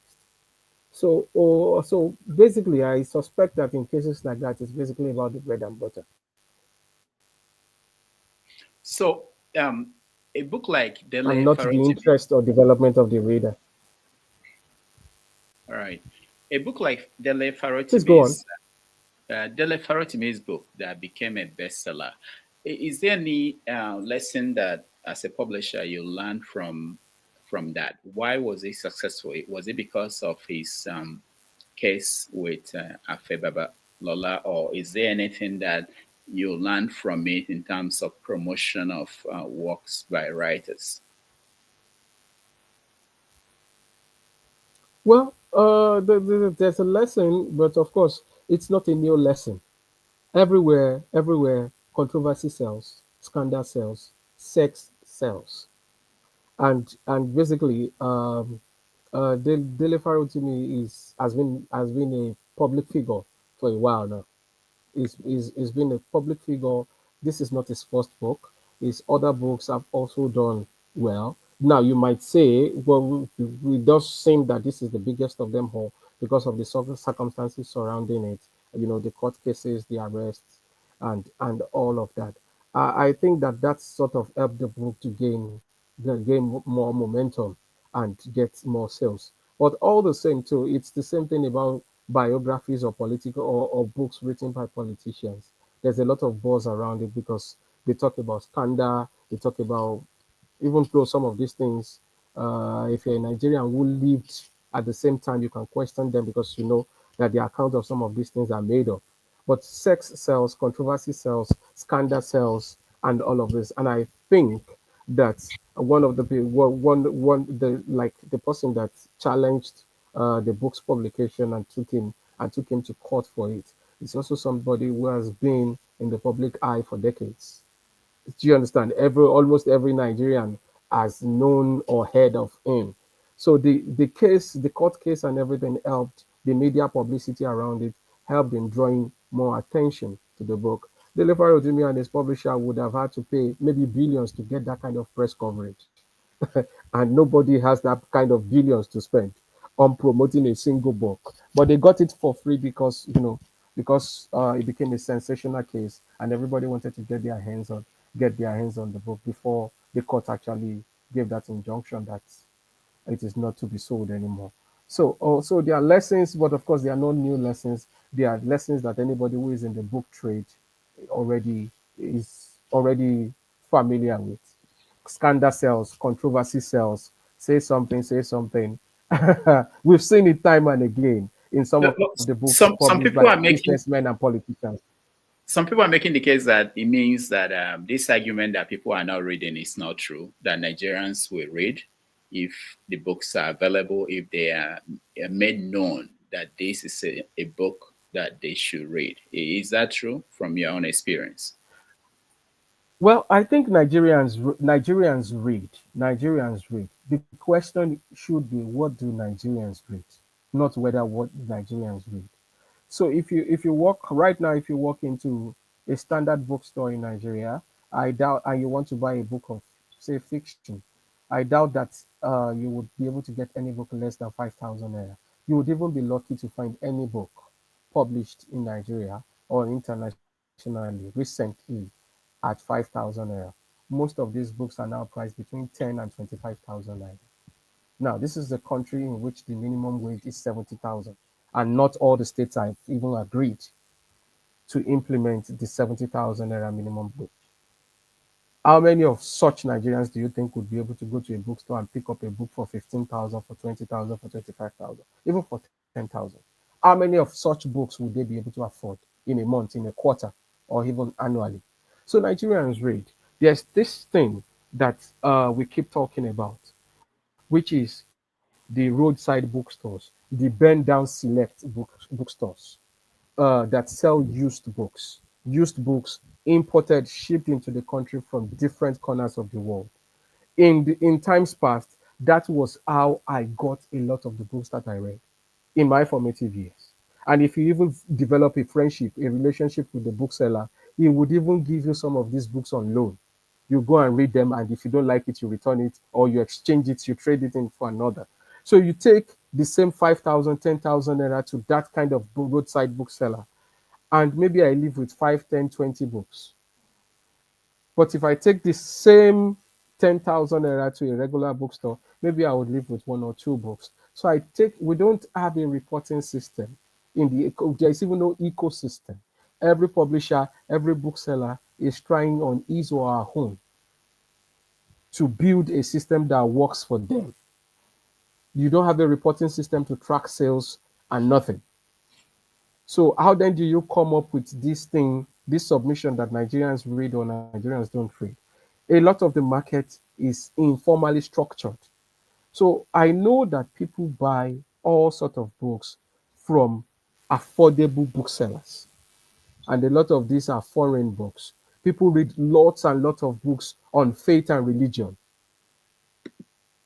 on faith and religion, on the Islamic faith, on the Christian faith. Christian literature sells like magic in this country. And a lot of the other sales come from what you call pulp literature that the West ships into us as second-hand books. And that's more affordable. I only wish that we had functional paper mills in this country so that we at least produce some of the inputs that go into the production of a book, because I believe that would somehow inform the pricing of these books. Books used to be 1,000 naira, 1,500, 2,000 naira, 3,000 naira a couple of years ago. And now these books are 10, 15, 20, 25,000. And even when they were 1,000, 2,000, 3,000, not many Nigerians could afford them back then. But now their books are becoming priced beyond the reach of even the Nigerians that are interested in them. That's the sad reality of the economy in which we operate as publishers and creatives. All right. So people read second-hand books, used books, and we don't even have a functional library system, because that's it. Let's assume that we have 1,000 functional libraries spread across the country. It means that for any book that is of interest, or that is you have a guaranteed market, because those 1,000 libraries are going to stock the copies of that book, right? And libraries would always buy 1, 2, 3 copies, because they have more. They would always have copies in storage. They're not going to buy just a copy. That would mean that, for example, maybe publishers can easily sell 2,000, 3,000 books to institutions where people can go, some of which will be reference libraries, some of which will be lending libraries. And that also democratizes access to reading, access to books further. But we don't even have that in the country. So are you saying it's a tough job that... Servio, are you saying bookstores, not bookstores, even let's say libraries like universities, they don't buy books? Yeah, those books are like, most of those places are like graveyards for books. You have most of, maybe the bulk of the books in those libraries are 30, 40, 50 years old and donated by some foreign government or international organization. Most of those libraries have not been updated in decades. In decades, you can barely find a book. Hold on. Are you saying that my This American Life is not in at the UI University Library? I would not want to take a bet on that. I doubt that you would find it there. I doubt these people don't have a vote. They don't have a vote for restocking live books. They don't have it. You find books that are, some of those books have been there before I was conceived. That's it. And most of the recent, except though, I now know that some organizations, largely NGOs, from time to time are beginning to help some of these libraries restock, or sometimes to authors or publishers release some titles and they make it a duty to say, okay, let's give it to some of these libraries. They donate it, not that they buy. Not that they buy. And even in some cases where these books are donated, some staffs of those libraries would rather take those books home to their children or for their own personal use. So it's a mess. You're talking about what publishers and writers are doing or are not doing, forgetting that they are supposed to be part of an ecosystem. That ecosystem does not exist. It does not exist. The writers and publishers are the only ones trying to do something. It's hard. It's sad. We are not a serious country. We are just paying lip service to our own development. I had a writer come here and I spoke to him about his book. He complained about the process, the whole process. He talked about doing a book launch, and politicians were there, donated money. And I was even joking with him how much of the money. He said he didn't get the money. He didn't get the money. Most of them announced. And then that's audio money, like the MP Square sang. And then he talked about the ones he delivered to bookstores himself, like at Hilton, big hotels. And when he went back to get an account of sales, they were telling him, why are you bothering us? Are you the only person we have books that wrote books that we have here? That Shrinker has not bothered us. Actually, did not bother us. Why are you giving us problems because of this your book, by the way? Nobody. How do you then operate under that system? Is there any hope from anywhere? Well. It's tough. These are the challenges of the industry, and it's hard writing books. It's hard making the books. It's hard, even harder selling them. But because of the absence of a symbiotic ecosystem, most countries in the West have agencies, organizations that are in charge of book distribution, for example. And once I meet their criteria and I'm enlisted, they make my books available everywhere. But you don't have organizations like that here in the country. Most bookstores don't buy books. They take these books on credit. And a lot of times it's hard or sometimes even impossible getting remittances from them. And that impacts how we report our earnings to authors, how we even make money as publishers. Because a lot of us then begin to have problems with our authors. Because how do you explain to the author that you distributed his or her book to bookstores and you can't get the money back? They look at you as, oh, you've eaten the money, you are incompetent, and all of these things. And sometimes even the cost of going around the country trying to retrieve copies of this book or to get remittances uh, uh, is is higher than the money you will even want to collect from these bookstores in some cases. So, for example, you want to collect 50,000 naira from a particular bookstore, and you have to travel and maybe spend a night sleeping somewhere in an hotel and co. And you put your cost together, maybe you are going to spend 70,000 naira on that trip. Meanwhile, all you were going to get is 50,000 naira, and you may even have to make that trip once, twice, thrice before you actually get the book. So how then do you spend 150,000 naira looking for 50,000? So it is tough. These are everyday occurrences, everyday experiences. What we have tried to do, for example, in our own cases, there were those years where we used to be so proud of ourselves and say, oh, you find our books in like 50 bookstores across the country. Now, we did that for a couple of years. Most of the books didn't come back and the money never came in.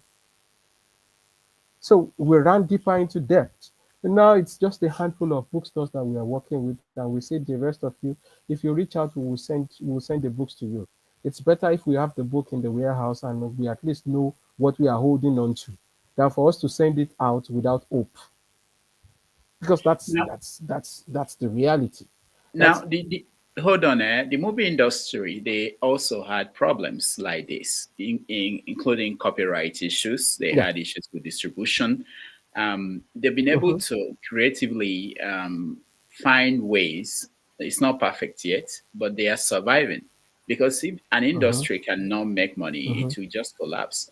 What creative ways are you coming mhm, up with? Not mhm. just you as a person, I mean publishers. What are they coming up with that will help that industry? Because you don't want a country that doesn't publish books. um, to solve this problem, Well, is there anything that is working? I think what a lot of publishers are beginning to do is to find a way to first of all switch from manual inventory to digital inventory, so that it's easier for you to track what you have and where it is. I think some of the leading bookstores in the country are also switching to that digital inventory system, because it makes accounting and reporting easier for everybody. And also, everybody, I think most of the leading publishers in one way or the other have tried their hands at selling online. So maybe set up an e-commerce store or partner with one of the leading ones, set up a storefront there to see how you can reach how consumers, prospective readers can reach out to you directly, and then when they place orders for some of these books to try and sell or ship directly to their addresses. So that's one of the things that we're exploring. And also, I know that the Nigerian Publishers Association has been making some sort of proposals and recommendations to government. We're here to see whether how much of that would be accepted or implemented. But I know that at least there's been some back and forth conversations with them. But honestly, the publishing industry, the writing industry, for so long has been a passion industry, unlike what you have in the music and Nollywood, in the aspects of the creative industries, where you have people who have MBAs, for example, people who have been in, in some of the leading business organizations around the world, coming to say, we are going into the business of film, we are going into the business of music. The publishing industry has run for so long on passion. So I also think that we need to have more people who are business minded, who understand business structures better, come in with proposals and structures that can help us grow. And we keep saying this, that we need to build bridges and work with each other. Some people have a better distribution network. Nothing stops us from collaborating and saying, okay, let's set up one, two, three distribution companies. Or they could even be NGOs, whatever we want them to be. We can set up some sort of profit sharing, collaborative approach to solving these common challenges, because it's a common problem to the industry. There's not one publisher who can say he or she is not feeling the pain. So, but there seems to be that a high level of reluctance for collaboration amongst us to solve this problem. I really don't understand why, but it's something that we have been talking about and something that we'll keep talking about. So everybody's trying to see how to leverage technology to be able to reach out directly to prospective readers out there. All right. For those who are watching, this is a very important conversation, I believe, in terms of preserving our culture, our history, our story. And our guest, Gbadamosi, has some books that you can get on Amazon.com. I've been showing you some of them. This is the book of poetry, Where the Light Enters Into You. Will you be able to read one of your poems for us? Okay, yes, I can. Okay, Okay, but so this one is. Hold on. Tell us a little bit about this one. I know one of your books, I've shown it before, won the National Association of Nigerian Authors Prize. Yes. Tell us a little bit. They're all books of poetry. Yes. Are they? Yes. Yeah. Okay. Okay. Collection of. So basically, I feel more at home. I feel more comfortable writing poetry. My primary mode of expression is poetry, so that comes to me much easily. It's much easier for me to write poetry. I sometimes write short stories and essays too, but I'm primarily known as a poet. My first poetry collection was released in 20 in the year 2015. It won the Association of Nigerian Authors Prize for Poetry. It was also a finalist for the Wole Soyinka Prize for Literature in Africa in the year 2018. And then my second collection of poetry was published in the year 2021. It is titled Where the Light Enters You. It was a finalist for the Pan African Writers Association's African Prize for Poetry in 2022 as well. So those are the two books I have out. Of course, some of my works have also appeared in anthologies here and there. I have poems featured in anthologies here and there. The Noirledge, in the middle of all this fire, the Noirledge anthology of short fiction, Sorosoke and Ensas anthology, and many more books out there. And I'm Okay. currently working on another collection that I hope would be out maybe between now and next year. All right. So thank you so much. If you can recite a poem for us, tell us the book you are reciting from, and Okay. Okay. So I am going to read a poem from my second collection of poetry titled "Where the Light Enters You." The poem can be found on page 82, and it is titled "Writing into Stars." Writing into stars. All the men in me are tired from days spent toiling, trying to rewrite the stars of existence into one the earth longs for. The earth proves daily that the stars we were born with are not enough to shape us into the men we would love to be. This anger I claimed then is grief that has been silent too long, an outlet for the pain one inherits in a land that says to the child, man up, be the man. I reimagine myself on the school playground, a child gathering smooth brown pebbles, counting how many more nights, counting how many more nights till the stars I am shaping light up this void. I wish to state that there is a widening crack somewhere in me, and I fear that someday my earth might fall into it if these wishes I am writing into stars fail me again. So that is writing into stars. Can I take one last one? Is it Yes. possible? Yes. Okay. Okay. So this second poem I'll be reading, the second and the last poem, is titled First Love. It's from the same book where the light enters you. It is found on page 25. First Love. Weekends are flowers rising with open, welcoming hands. They pounce on praying highs, inviting the hands, the nose for a scented cuddle. 20. 20 fruits of 20 trees stocked in a tall basket at the entrance of the retail store, each chosen by 20 pairs of probing hands and flung down the pits of 20 hungry throats. In 20 basins, in 20 minutes, the fruits are buried in the path of the wind.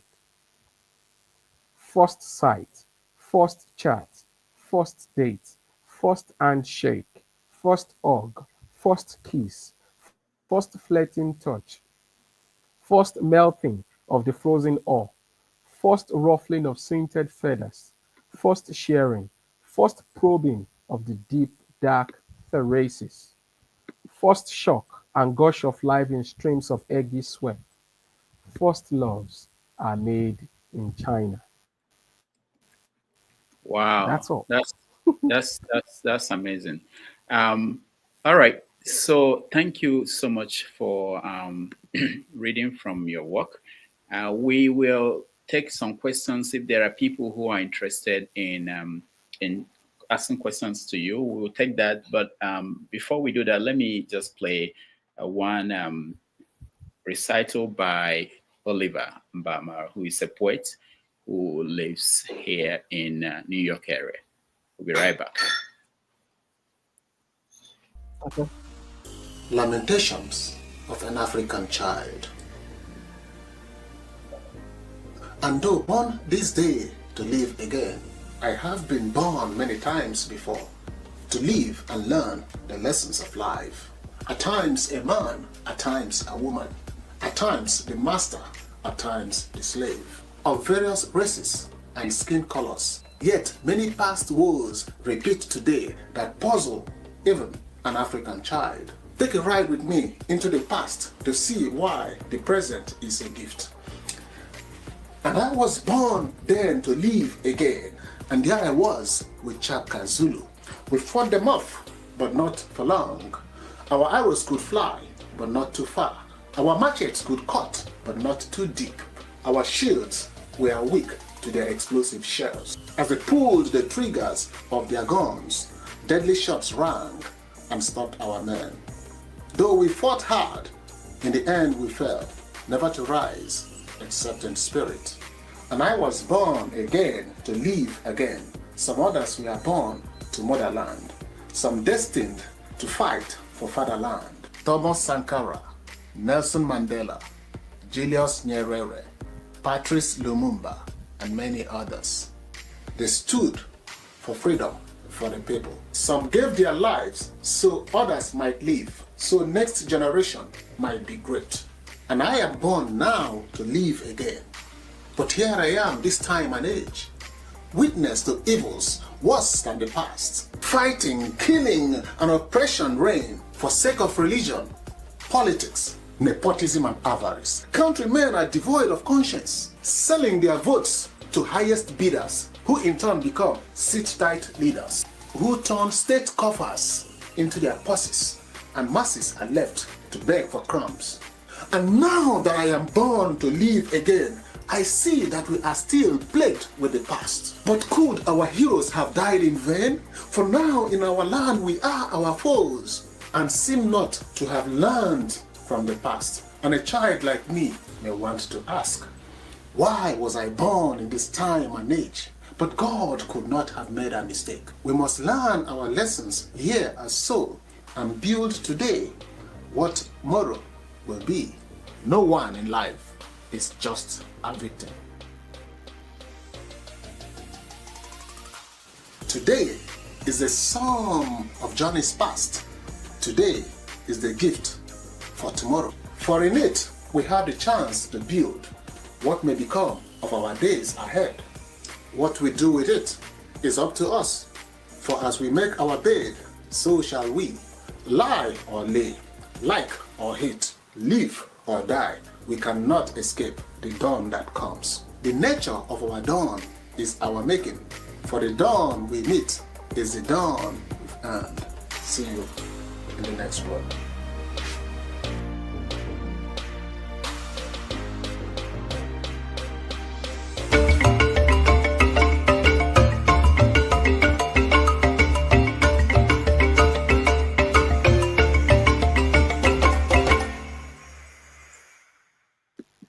All right.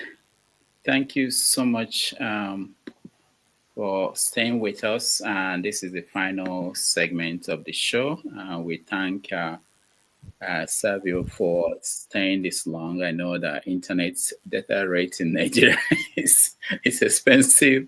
And the fact that you have a very stable internet is a wonderful thing, because when we get guests from Nigeria, sometimes that's a major issue that we have. So in general, I know writing anywhere in the world is not easy. It's not rewarding for many people in terms of financial reward. But you've been there, you've been doing it, and also helping a lot of people publish, including myself, and for people to also publish without this. A lot of publishing in Nigeria is self-publishing. And I don't know how it's taken over there. It's frowned at by people in the West, even though that is changing now. But I wanted to know your final thoughts. Unless I see some people in the studio, if you want to ask a question, turn on your camera. It's our policy. We can bring you in. But if your camera is off, we assume that you are not interested in asking any question. But I wanted to ask you, looking forward, looking ahead, years to come, what do you think, especially with AI in the mix now, where you go online, you see people promising, publishers promising people, oh, you can get your book published, written and published in 2 days or 1 week. We will help you write the book. Just tell us what you want to write. And so when you see things like that, what might happen in the future, what do you think will be the prospects of people like you who are writing and publishing? Well, I think that first, AI, like any other tool or technology, is basically going to create new possibilities, and is going to be an enhancer of what we currently do. And it's because some people, I know that I am aware that some writers from time to time, since AI, for example, gained popularity, have resorted to AI in testing out their ideas and searching for ideas, considering exploring the market, what are the needs of the market, what to write about, what not to write about, and all of that. Even story ideas, sometimes ideas for some works. I've had conversations with writers who have said, oh, okay, I was looking for ideas on this or how to explore that. And I did go to a particular AI to ask for prompt, to give it some prompts to, just pick the AI's brain. Let me see what I can add or what I can take away from what I have already done. But that is for writers who are looking at AI from the perspective of it being a tool that they can use in enhancing their creativity, not the ones who are letting AI take the place of their creativity. So I think largely there's nothing we are going to do to be able to stop the use of AI generated content. If you look at perhaps the leading self publishing platforms in the world, which is the Amazon KDP and then Lightning Source, when you're uploading books onto those platforms now, they let you flag, they give you the option of stating it yourself as to whether you have used AI in the creation of that work or not. Now, some people still pretend and say they are not going to fly and say, "Oh, it wasn't really written by AI. It was my idea. It was this. I only gave it this." That's a lie because the machines for detecting AI generated, AI written stuff is also becoming more sophisticated. And I think that in the years to come, it will be easier to detect and to flag such kind of things. Now, this is also one area that is gaining popularity. And the area is some people, when they've created something, rather than work with professional editors, copy editors, writers, they just give it to AI and ask AI to edit it for them. Whatever the result is going to be AI generated. Yes, you wrote the original draft. There's no doubt about that. But AI is not going to replace it's not going to take the place of your editor. It's not going to take the place of your proofreader and all. So I think it's a tool. It's a tool that can help us achieve greater efficiency, greater effectiveness, better results. But it is I don't see it as something that is going to take the place of human creativity. All right, thank you. I'm looking at a question for you. It says you talked about the death of public libraries in Nigeria. And this question is about how to make Nigerians encourage people to read a book, make it a hobby. Do you have any answer for that? Okay, so we've been part personally and as an organization we've been part of some initiatives, past and ongoing initiatives that have been working to build community libraries in schools and in communities around. There's been a couple up north. There's been a couple in Lagos, even in Ibadan. There's been school libraries, reading clubs that we have collaborated with some organizations here and there to set up. And that is where some of the experiences that I related earlier about the people behind these projects taking the books that are entrusted to them for public good so that people can have wider access to these books. Some of these people actually take these books home. And so these books, we keep donating books. Sometimes when we have to work with schools, some of these books are sold to them at half the retail price or way lesser in the case where we can't achieve half, because you understand that the goal of every writer is first and foremost to be read. So currently we don't have the capacity to say we want to set up a public library on our own. But from time to time, we work with organizations, individuals, NGOs, schools who are setting up community libraries, school libraries, reading clubs, book readings. All of these things we keep doing around and around because these are essential parts of the ecosystem that we need to build.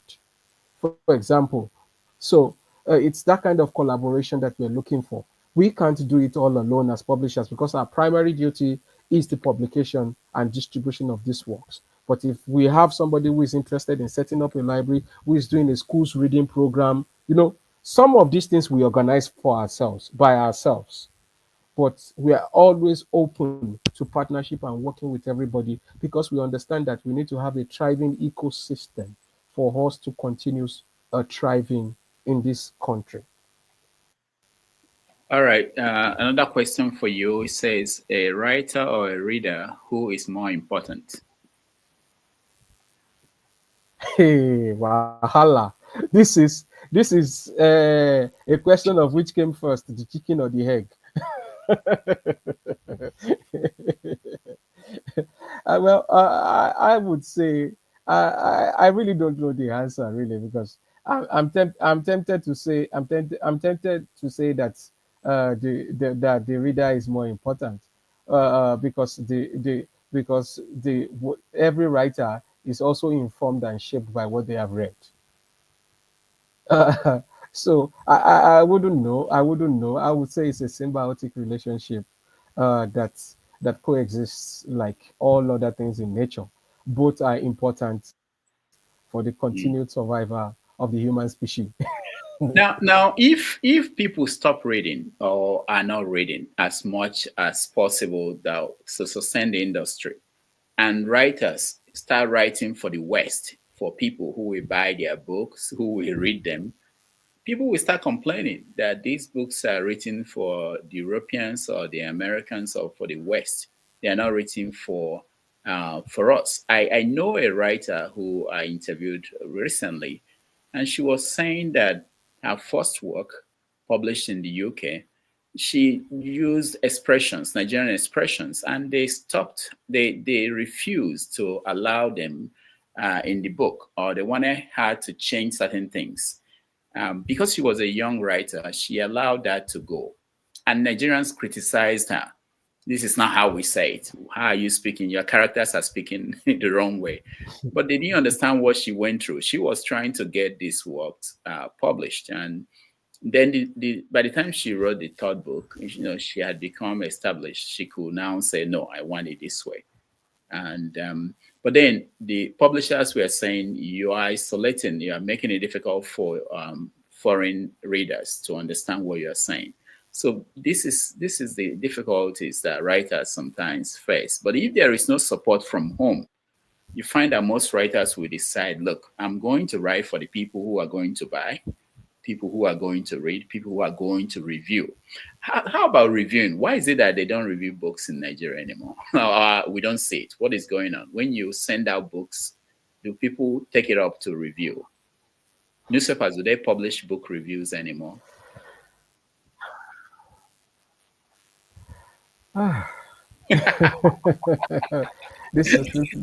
every aspect of this is another pain point. This is another pain point you have touched on. Before COVID-19 struck, even in my younger days, so the newspapers used to be over 100 pages sometimes, and then maybe 80 pages thereabout on the average. But it's in the years before COVID, I think they sort of had a meeting or made a decision that they were going to bring down the average size of newspapers to about 60 something pages.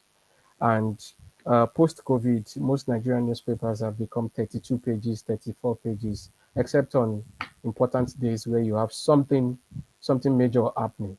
So which meant that the literary pages, the arts pages that you would have 2-page spread, 4-page spread, 6-page spread now, that's what we used to have.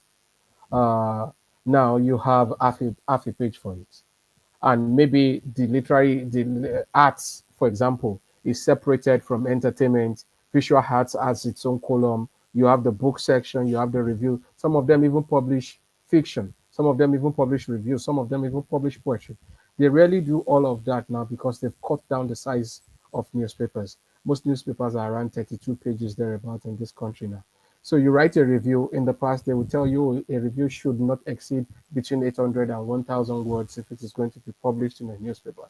Now they don't even have that room for it. So I understand that it's an economically expedient decision that newspapers have to make.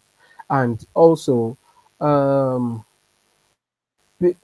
think that a lot of younger journalists are looking at more lucrative beats. So you have the entertainment beats, you have politics, you have tech. Why would you want to choose literature? Oil and gas. They swear for you saying oil and gas. Why should they swear for you saying na suffer you go to suffer? Because the writers don't have money. They are just going they are just going to burden you with 200, 500-page books. And so there's so much books, so little time to read, and even after reading, you're expected to write reviews and maybe even conduct interviews for with some of these writers. So I think it's that economics of space really, and I also think that, like I have been saying, we need to grow the ecosystem. Nothing stops us from having platforms, more platforms. Not like they don't exist, but I'm saying what we currently have is not enough. Platforms that are dedicated solely for the reviews of books, the promotion of books, works by authors, whether they are indigenous or international. I think it's growing that ecosystem. If conventional newspapers, because of the economics of space and money and finances, are doubling down on the airtime, on the space that they allocate to literature and co. This makes business sense because they would justify it, right? It makes economic sense to them. But I think the digital technology also affords us a lot more of these opportunities. For example, you have been talking about books. You're talking about books and publishing today. There are countless podcasts, there are countless shows like this that are dedicated solely to the entertainment industry, to gossip, to scandal, and all whatnot, to politics. So some of these, nothing stops us from having 20, 30, hundreds, 200s of this kind of shows of digital platforms, exploring books, exploring knowledge. Yes, it would most likely have a slimmer following compared to what the followership that the entertainment and politics and scandal and gossip would get. But these are essential things for the ecosystem to continue to thrive. So I think that I wouldn't, so even there are people in the media industry, even when you've had a review written and you're talking and you're exploring ways of getting it published, you find out that you still have to wait months and months and months and not months due to that economics of space. They don't simply have the space, and there's nothing they can do about it. So they are constrained by that. And I think one of the reasons why newspaper proprietors also made that decision was they didn't want to price newspapers beyond the reach of the average Nigerian. Wow. So it's a survival of the toughest. Yeah. I wanted to say, what about universities? Do they have journals? But don't go there. I know they may not have any journals that they are publishing, because that could be another way to review books that is not the newspapers and magazines. Where in the academia, they say it's publish or perish, right? But so they keep publishing. They keep publishing one way or the other because it's important for their continued existence. But then you have challenges. Most university journals or Department of Faculty journals are struggling. Most of them are producing, the ones that are even being published are producing just a handful of copies. And most of them tend to publish or produce these journals around the time when they would need it for promotion. because you have to Wow. publish or perish. That's one of the ways you are assessed uh, as as as as an academician. So they find a way to publish, but and then again, most schools also prevent the sales and distribution of these journals to their students. Why? So it's a struggle because I speak with, I don't understand it too. It doesn't make any sense. There are schools, there are faculties and departments that we've published journals for, and these journals are just in their warehouses gathering dust because the school has some sort of regulation against them selling the journals or Yeah, distributing it to their can you students, whether at can the you hold undergraduate can or you hold on? postgraduate level. Savio, can you hold on with this thought? Okay. Dominic wanted to ask a question. I think he's at work. He may be going out now. He's Dominic. I'll get back to Okay. you to ask that question. Dominic, welcome to the show. No, or you are just playing and you were just moving around. I thought you were about to perform a I'm actually surgery. not at work. I was just Oh, changing position. oh, okay. I thought you were about to perform surgery on somebody. All right. Savio, continue. Finish up with your thoughts on the Okay. journals and the universities. Can you hear me? Okay. So I Can you don't guys I hear me? don't understand why. Sorry, I'm having No, trouble Dominic, we can hear you. Hold on. so I Let was him. changing position to see if Okay. it's better. If you guys can hear me, I actually have 3 questions. Hopefully, um, these questions can be answered. I think the first question I had is, what efforts are like someone like yourself doing, in terms of like helping these writers to sort of diversify their portfolio? There's nothing wrong with, sticking uh, with writing, but there are other opportunities, um, you know, such as being a script writer for like a movie company, things like that. Like, so what kind of efforts are being made in terms of diversification? Secondly, are there other things that you are doing, or at least to help the writers sort of adapt to this digital age? You mentioned AI being, people using AI to kind of create some level of efficiency in their publishing portfolio. So what sort of adaptations are you guys doing in this digital age? And most people nowadays, like, they may not read physical books, they may want to read the electronic copies. Are there efforts to sort of focus more on advertising electronic copies versus trying to find a bookstore that will take physical copies? And the last one is, are there anything that you are doing in terms of lobbying schools or like ministry to kind of see if some of those books that your writers are getting published, if they can be as part of like the UN curriculum? That's my question. Those are my questions. All right. Thank you, Dominic. Servio. Okay, so I had referred to this earlier, something about the diversification aspect that Dominic just asked. So there are so many things that writers can do around writing beyond creating works of literature. There are other types. There are other types of writing. Script writing is one of them, like we referred to.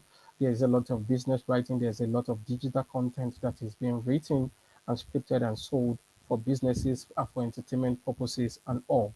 So it depends on the skill sets and the interest of the writer in view at this point, because these are all possibilities for actually staying alive and boosting, increasing your streams of income as a writer. So all of these things are things that that we that we discuss. But of course, there is the nature of relationship that publishers have with writers, except in cases where you have a personal relationship with the writer in view. There's very little you can do, because the creative process is done in isolation most times. The writer is in his or her own room somewhere, writing and penning their thoughts and all. So usually the publisher is not invited into that realm, into the writer's creative process most times. But for writers who are looking for opportunities, who have open minds, there's a lot of possibilities out there as to what they can do with their writing. It's all about, do you have the interest? Do you have the skill set, or are you working to gain it? So if your interest is in filmmaking or is in script writing, for example, script writing for stage, script writing uh, for digital content, script writing for full length films or feature films and all. All of these are limitless possibilities. And for example, I know that also the Goethe Institute, the British Council, and some of these other institutions that are present in the country as well, and festivals too, literary and arts festivals that we have in this country from time to time, organize workshops, seminars, and training sessions on the opportunities that are bound in the creative industries. So these things are being talked about. Now, you can say that there is room for improvement, that we need to talk about them on a wider and grander scale, right? So that more people have access to this knowledge. But of course, it is already being talked about. So it all depends on the interest, the skill set that the writer has or is willing to also develop.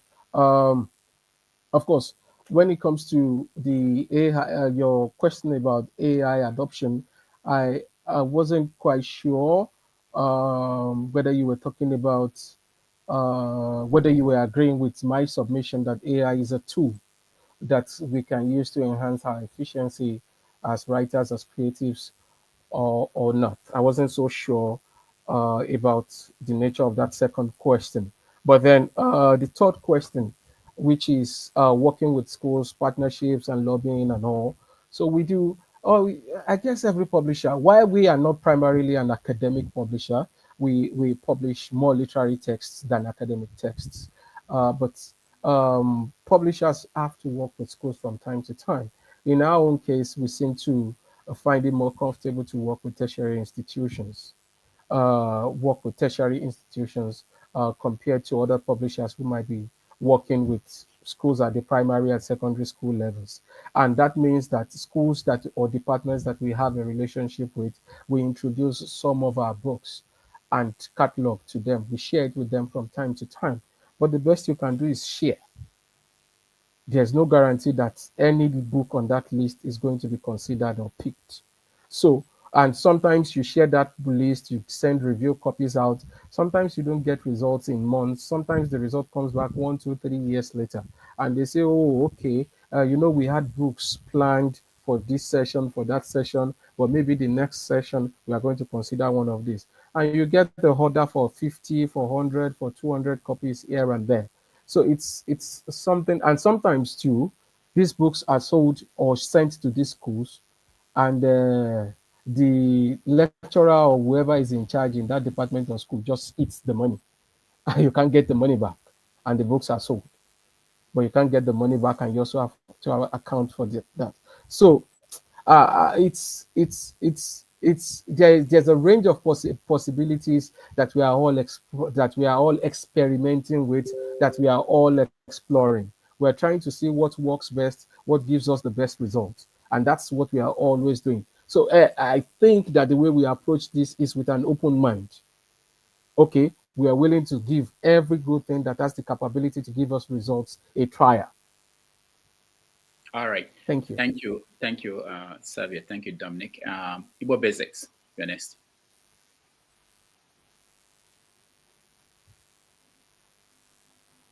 Igbo Basics. Yes, Sergio, sorry, I have a little bit of an allergy, so I'm not going to be at my peak. Sergio, I just wanted to commend you for the work you've been doing. And I wanted to point out the fact that it's a labor of love. And that is why some people in the future will still be able to see something to read as a result of the effort that people like you and Charles Apoki are making out there to put things out. But now, you made a statement earlier on about you said something about make a stand, take a corner, and contribute what you can to the world. I believe that's maybe not exactly the way you put it. And I find that statement to be very, very deep. Haven't been there, done that. My question to you is when you talked about the process of getting books into libraries and schools and stuff like that, are there books that should have a waiver straight into schools and public space of that nature? Fundamentally, are there books that should be considered as actually worth being given a waiver instead of going through the intrigues of rub my back, I rub your back, otherwise your book will not go in there? Are there such books?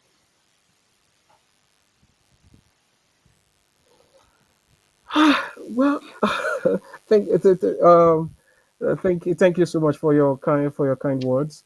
Well, I wouldn't know how to really respond to that, because every now and then you come across very good books. But then by the regulations and the laws setting up these agencies of government that assess these books, they have criteria that they always have to look out for. And so I think they would always still want to judge it by the stipulated criteria for accepting the book into the school system or not. I think they would always want to judge it by that, regardless of the merit of the book. But then, if the book has so much merit and the rub my back, I rub your back syndrome is not given prominence, This kind of books should actually be on the reading list. There are so many good books, sir, but because the author is, or maybe the author or publisher does not know people in the system or is unwilling to play that kind of game of politics, so most of these books are not even being considered at all, and there's little or no merit.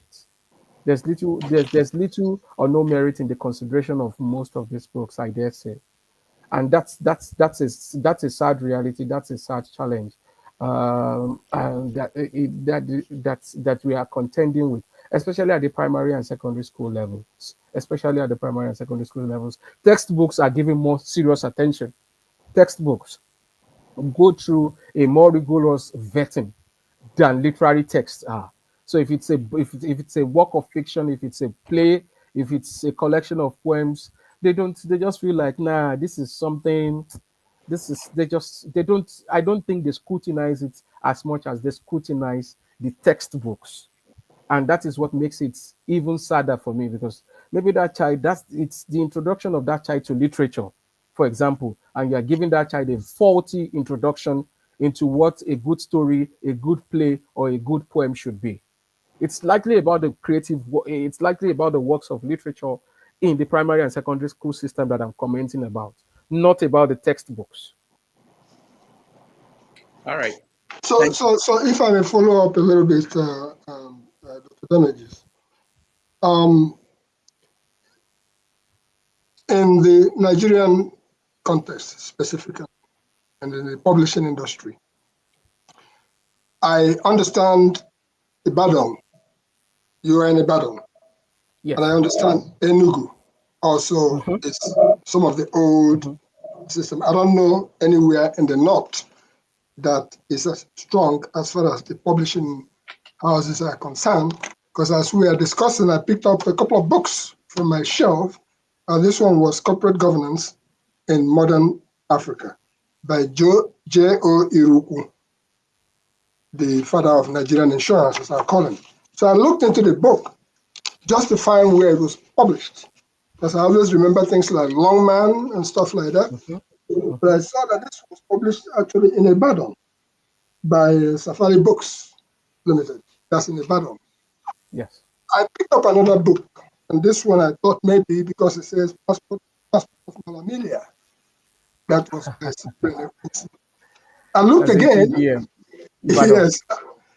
exactly. I looked again, and it was Ibadan. So Ibadan comes up again and again. So my comment, first of all, is to appreciate what you're doing. And I do believe that basic trust is what goes a long way. From my observation, you have actually not only demonstrated having the knowledge of the field in which you are operating.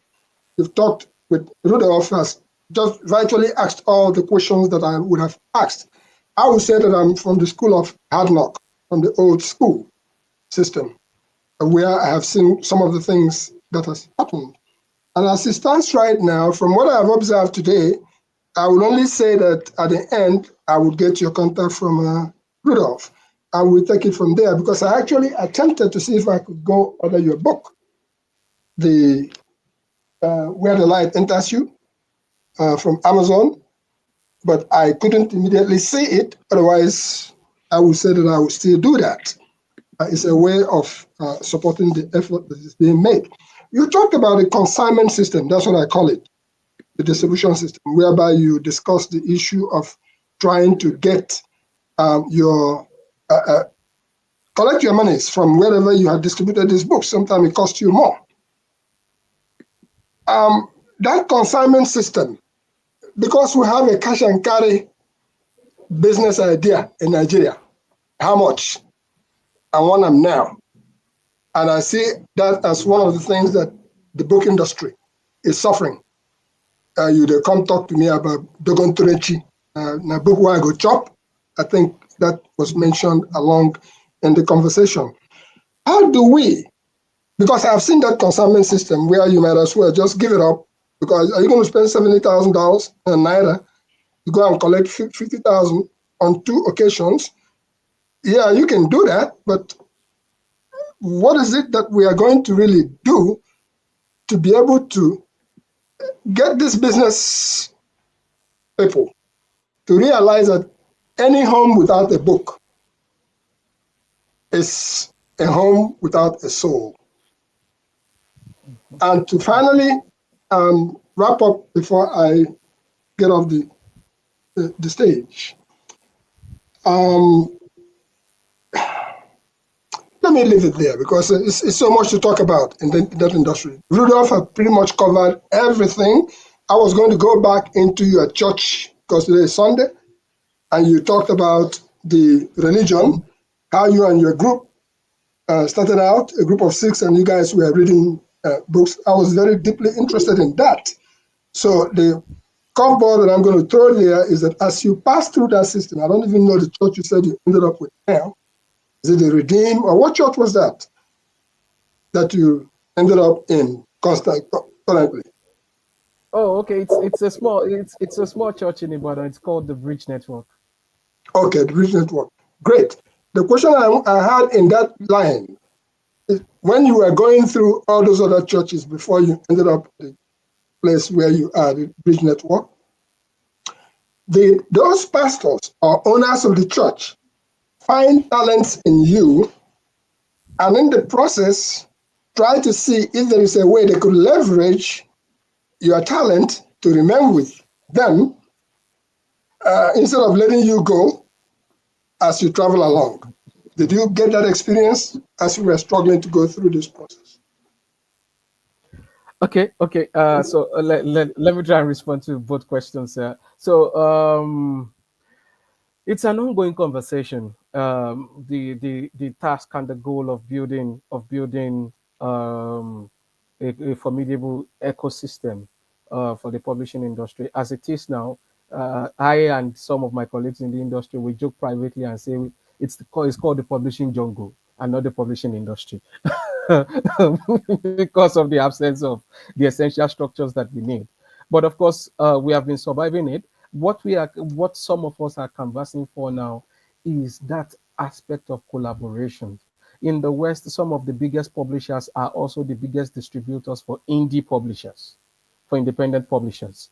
They have distribution structures because they have deeper pockets, and maybe they have offices and warehouses across the country or across the continent in which they are based. Then they have a distribution arm that takes up books from independent publishers and helps them distribute and circulate it across the country or across the continent. That has not been the practice here. The biggest publishers, who we all know, they keep their warehouses to themselves for reasons best known to them. They have not opened it up to say, okay, let's provide, even if it is in each geopolitical zone, because I'm aware that they don't. It's 36 states, and the FCT is a lot. It's a lot to have 36 offices running. But I know that the biggest publishers, the ones who have been here for decades and decades and decades, they do have major offices in at least all the 6 geopolitical zones in Nigeria, and that in itself is something. If we can credibly boast that, we can easily direct smaller publishers across those zones to say, okay, if you're in the Enugu axis, go to Enugu. It's easier sending something to maybe Onitsha from Enugu than it will cost me to send it from Ibadan. And so, but for reasons best known to them, they have chosen not to open up their system. And like we have also seen in the FMCG industries, with the coming of businesses like Multipro, OmniBiz, Retail, and Co, where they came and became aggregators. They would take products and books, about products from every producing company and try to distribute it across the country. I think it is things like that we need in the publishing sector and the creative industry. Now, of course, we have been talking amongst ourselves, but we are yet to see the result of that. And which was why I also said that I think it is important that more people who are business-minded also come into this industry to help us build some of these structures that we would need for our continued existence. Because largely, this is an industry that runs on passion. So maybe we also need to collaborate more with people with a more disciplined business background to see how we can actualize some of this. And then, okay, I forget what the fine. Well, okay, the final. Okay, your final question. Well, I think that it's very rare to find places of worship that are concerned about the development, about the personal development, the holistic well-being of their members. Most of these places just teach dogmas and doctrines, and want every the goal is to force you to comply with their teachings and whatever goals they set for the ministry to achieve for time. And as such, people like us were looked at as deviants. And even though we knew, it wasn't so much like we were not confronting any pastor or any church leaders. There was no such thing in my formative years. There was no confrontation at all. We were discussing amongst ourselves because we were all reading these books, and when we read these books, we saw that the right thing to do was to attribute the source of the information or knowledge that you are sharing per time. It is called stealing. It is called intellectual theft, intellectual property theft, when you ascribe something that you did not create to yourself. And besides, if you are a preacher is a teacher, that was the understanding we had back then. So you are not supposed to be a sole repository of knowledge. You got this from different sources. Why don't you just say so? It was one of those questions that we were asking back then, and it's sort of, we were learning too. We were learning too, and we're saying, if they teach us in school that we should always cite our sources, why are they not teaching us the same in church?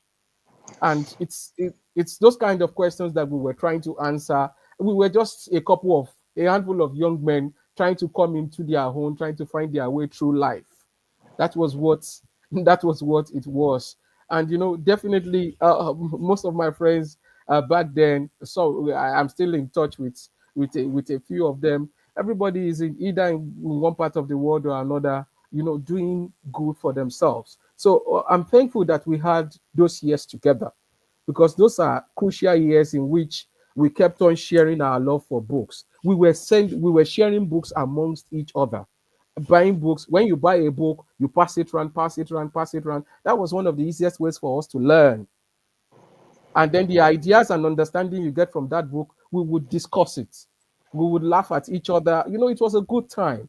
And it's a time that really helped in shaping me, because I think it was really a blessing. And it's something that I always encourage other people to always do. Look for people who have similar interests as you, and then talk about life, discuss ideas, discuss books, discuss concepts.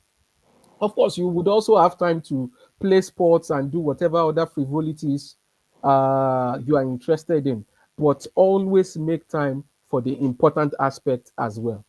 Thank you. All right. Thank you, Web Basics. The last person we have is Ovie, all na politics. Go ahead, Ovie. In the wisdom of KRS-One, they say, when the old, he said, in the world of AI, when the old learn how to go fast by learning from the young, while the young learn how, no, the old learn how to go faster by learning from the young, while the young learn to go far by listening to the elders. If there's any two reasons that always bring me to this platform, especially to these episodes, one of those reasons is because of elders like Igbo Basics, Pa Ike, and James, and the likes. I said that to say this, Dr. Dameji, I hope you give me the grace for our elder Igbo Basic to ask questions. I ask questions.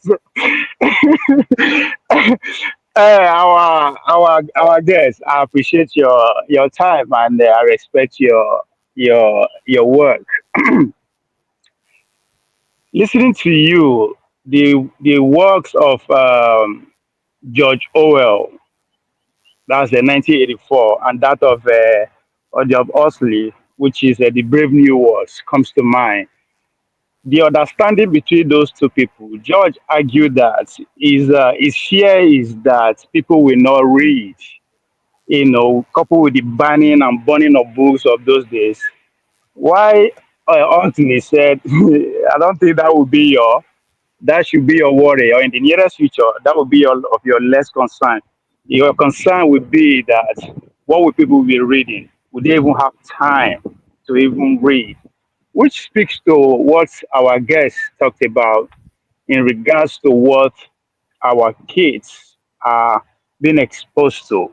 He pointed out the language in which they use in writing to educate our kids if they even understand the language. We speak to my criticism of English language in the first place as our national language. But for me, what I get from our guest today is not only speak to what I've been saying, and if I put it in my own words, I would be tagged as a conspiracy theorist. In the essence of that, we are not free. That pretty much everything we consume is foreign to us. And if me and Dr. Dameji, we do go back and forth most of the time.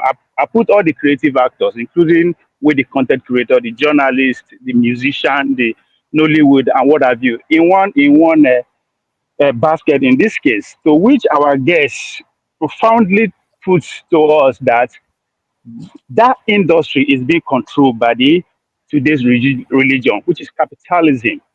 It's all about the Benjamin, where the money at. He used platform as Amazon and the rest an example. Totally agree with him. As I said, if I put it in a different way, I'll be tagged as a conspiracy theorist. The fact that one of our major complaints, when I say our, we that are alive today in the Nigerian space, is that they deny us history. We are victim of history. It's that they did not, we are not privy to know what happens to our generation before now, or what we are getting is not the reality of what happened.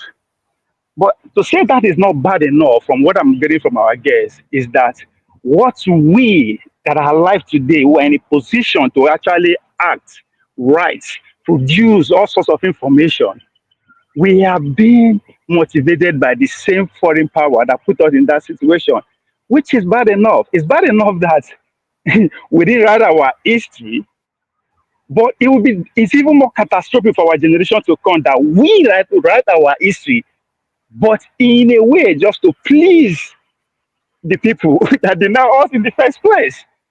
So if from what I'm getting from you, Jay, no, I'm not blaming you for that. You are just painting the reality of today. Which what I've been saying, that if I say that the same way you are saying in a different manner, I'll be target conspiracy theory. But my question, my concern today to you is that how do we get out of this? What is being put in place to make sure that the next generation, unborn generation, don't suffer what we are suffering or what we are heading? Because some people will say we sold people, our forefathers sold slave out. They have a reason for saying that. If tomorrow our unborn generation came to say that we use our own understanding, consciousness to right wrong of today, just because of what? Money. So how do we set a different example, or what is the plan to make sure our next generation never experience what we have done? Because Kwame Nkrumah actually complained in 1963 in Addis Ababa, saying that if they, as at that time, are not careful, that the future awaits us, that is going to be brought to us by the neo-colonialism, is going to be more dangerous than what their own forefathers faced. Today we are here. Thank you. So how do we get out of this place? Thank you so much for your question and your contributions. I wish I had a straightforward answer to your question, but I don't. This is something that bothers me as much as it bothers you, and I'm sure it bothers so many people out there and across the world.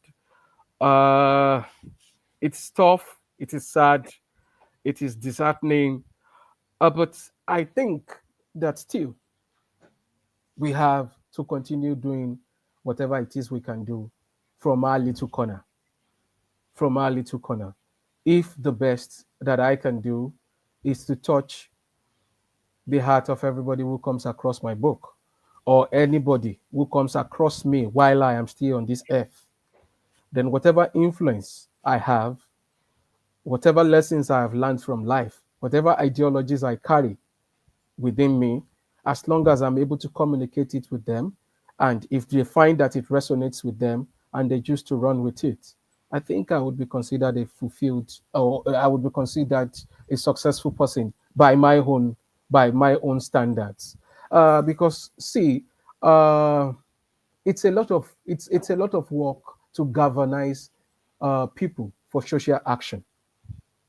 It's a lot of work, especially when you have existing politicians who are actively investing millions, if not billions, in ensuring that we remain a divided people. They are actively investing millions, if not billions, in ensuring that we remain a divided people. So every day it is this versus that, that versus this, one conversation, one another. And who gets the benefit while we are fighting and screaming at each other? The commonwealth is there for them to continue enjoying. So we can't even bring ourselves together to say we want to challenge any of their actions. So it's a deliberate plan they have put in place for self-survival, for their continued existence.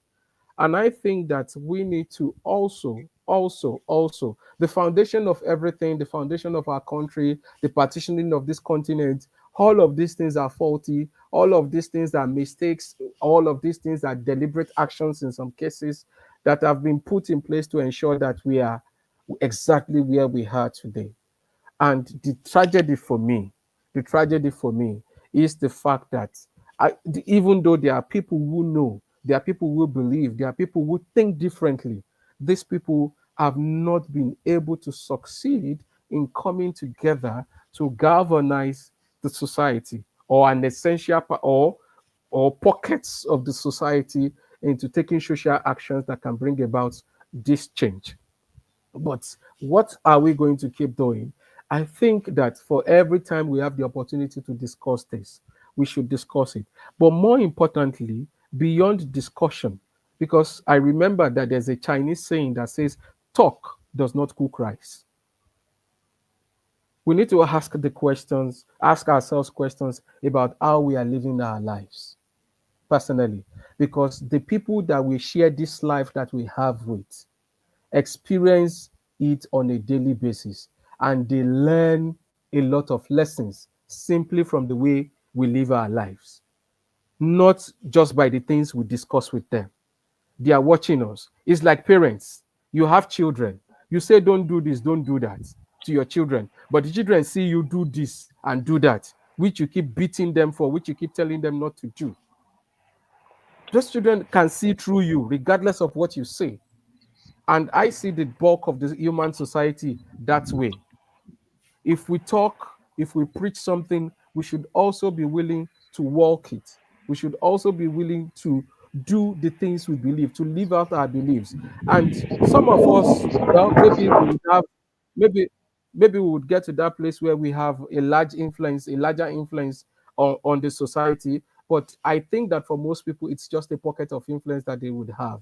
Their immediate family, their friends, their acquaintances, their colleagues at work, people in their neighborhood. Those at best, that's the case for most people. And I think that if we live our lives in a way that expresses these ideologies, these firm beliefs that we have, we would succeed in passing it on to them. And they would, when we are no longer here, when we are frail, when we are old and tired, they would be able to, remember some of the things we stood for and be able to, replicate that in their lives and maybe also in the lives of their children and grandchildren. All right. Thank you. Thank you. Dr. Damaji, let me quote him for record purpose. He said something that I like. He said, people that think differently in Nigerian space have not been able to come together to channel a social cause. And that seems to me, you've nailed everything. I appreciate that thinking. Thank you. All right. That will lead to a revolution.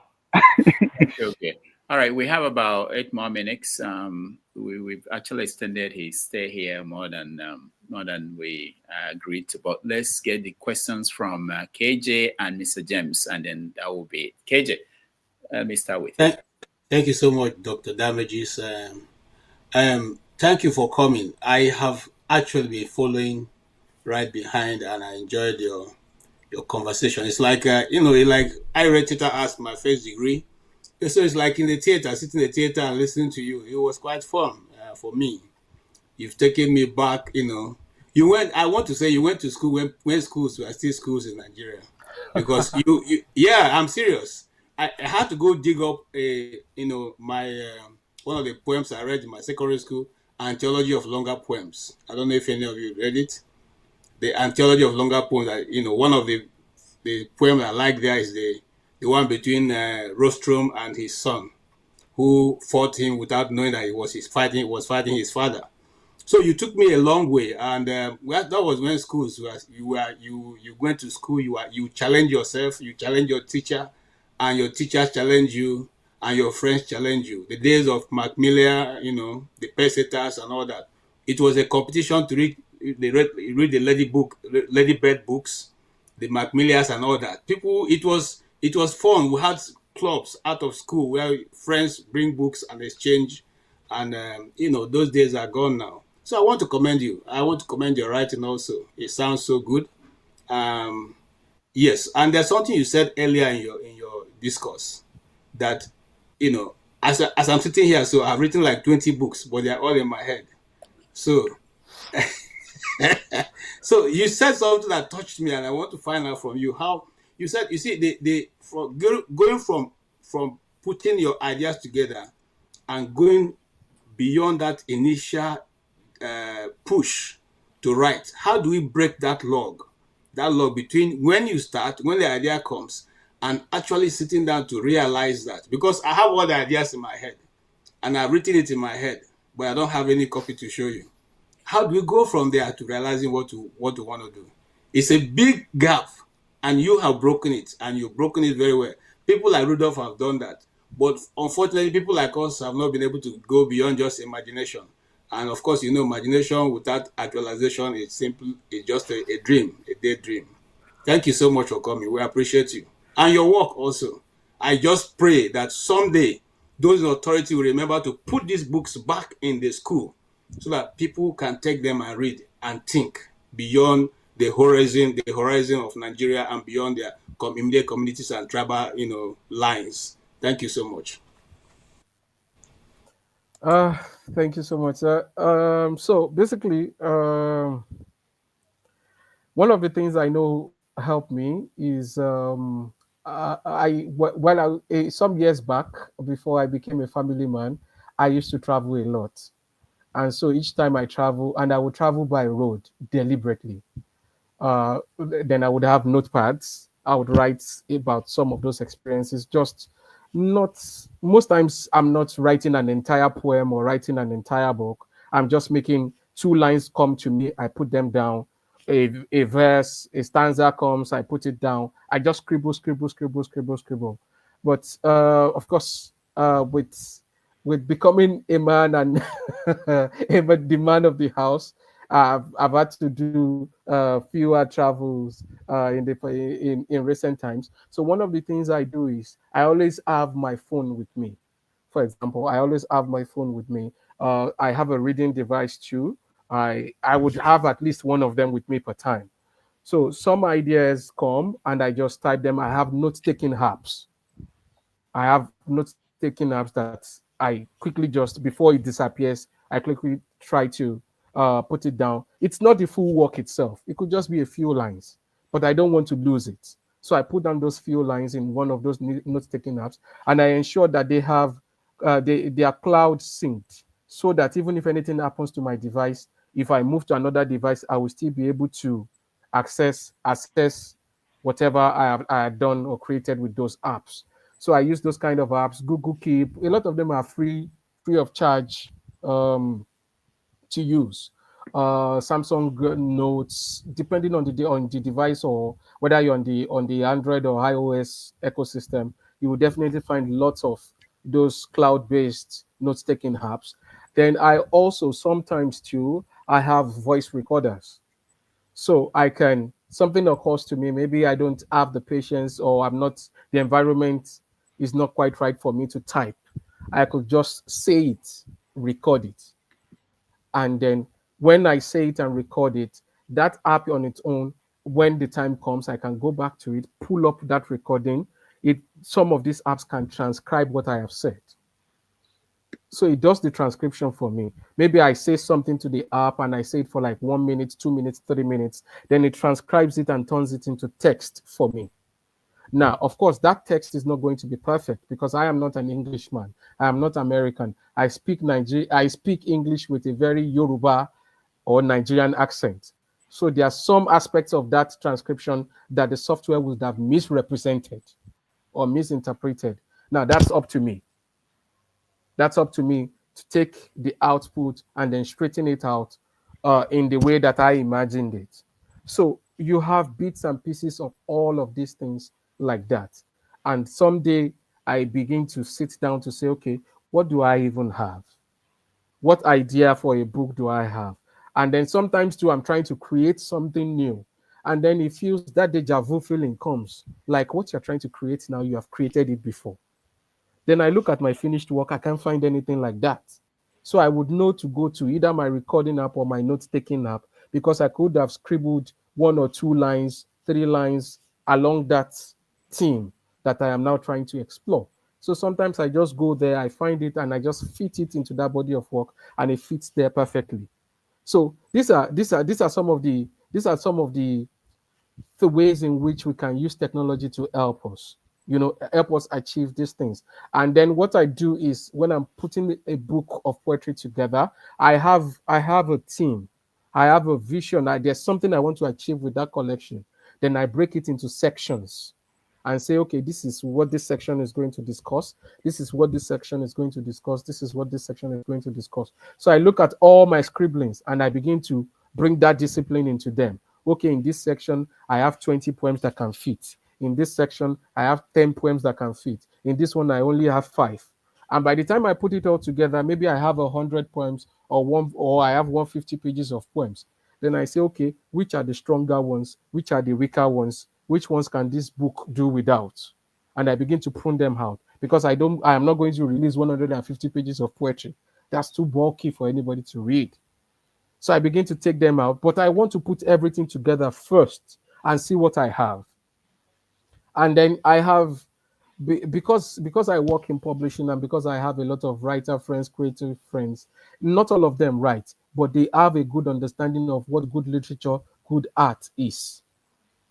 There are people whose judgment and opinion I trust. When I get to a convenient place with that work in progress, I share it with them. And some of them would say, oh, this is rubbish. But guy, get sense. So how you go take write this? Why did you write this?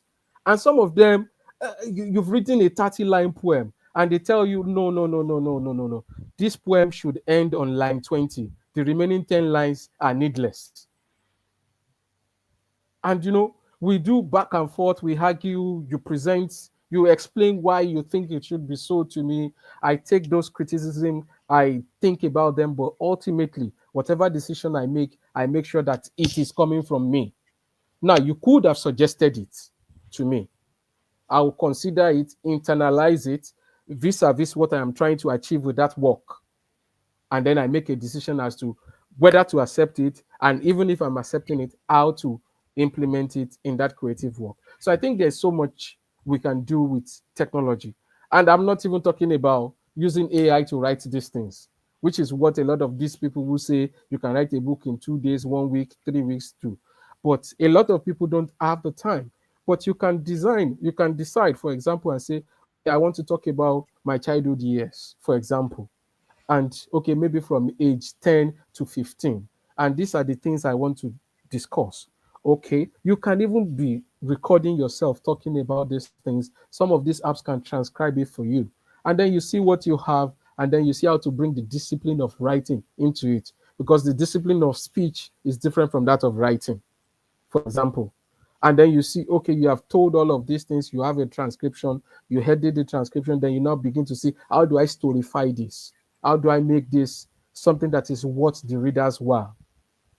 So it could be through note-taking apps, it could be through recording apps, but whenever ideas, because most times these ideas never come back.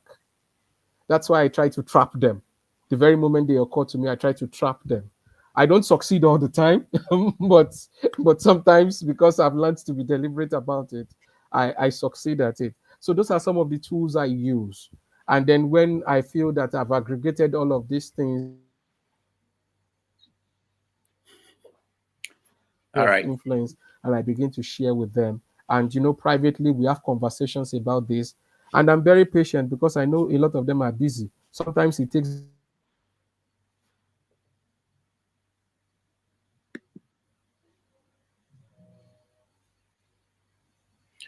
okay. So I think sometimes it takes them more.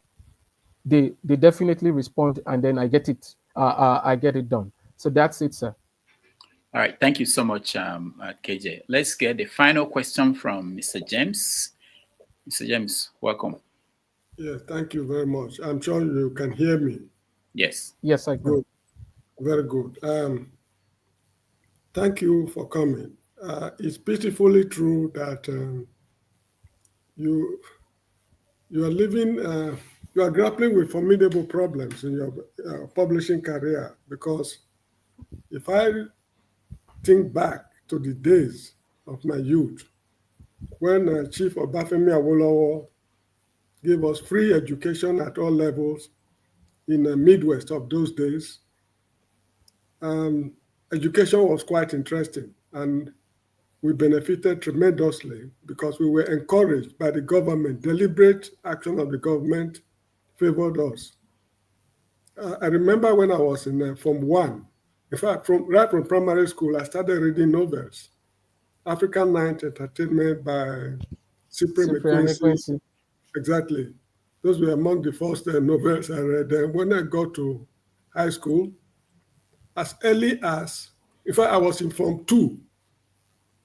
I was, should I say, crazy enough to attempt reading Wole Soyinka's The Man Died. I knew that it was, anyway, I was crazy enough to attempt, reading it. So we developed interest in reading, and I read voraciously. And surprisingly, I did not offer literature at all levels because I had other options. But on my own, I read works like James Michina, what's it called, Agatha Christie, James Bond series, Ian Fleming, and quite a lot in high school. But that is not the case today. The problem now is this. The educational system of Nigeria has collapsed. Take it or leave it. This is why you are finding it very difficult to make, should I call it a breakthrough? The educational system has collapsed.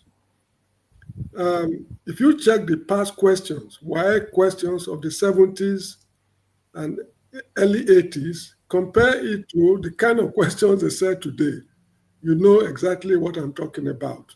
The educational system has collapsed. And the root cause is this.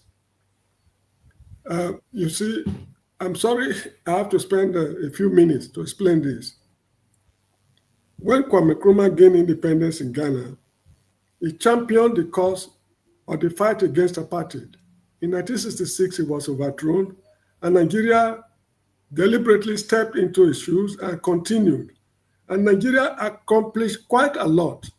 He liberated Zimbabwe, that's Southern Rhodesia, Mozambique, Angola, Guinea-Bissau, and eventually South Africa.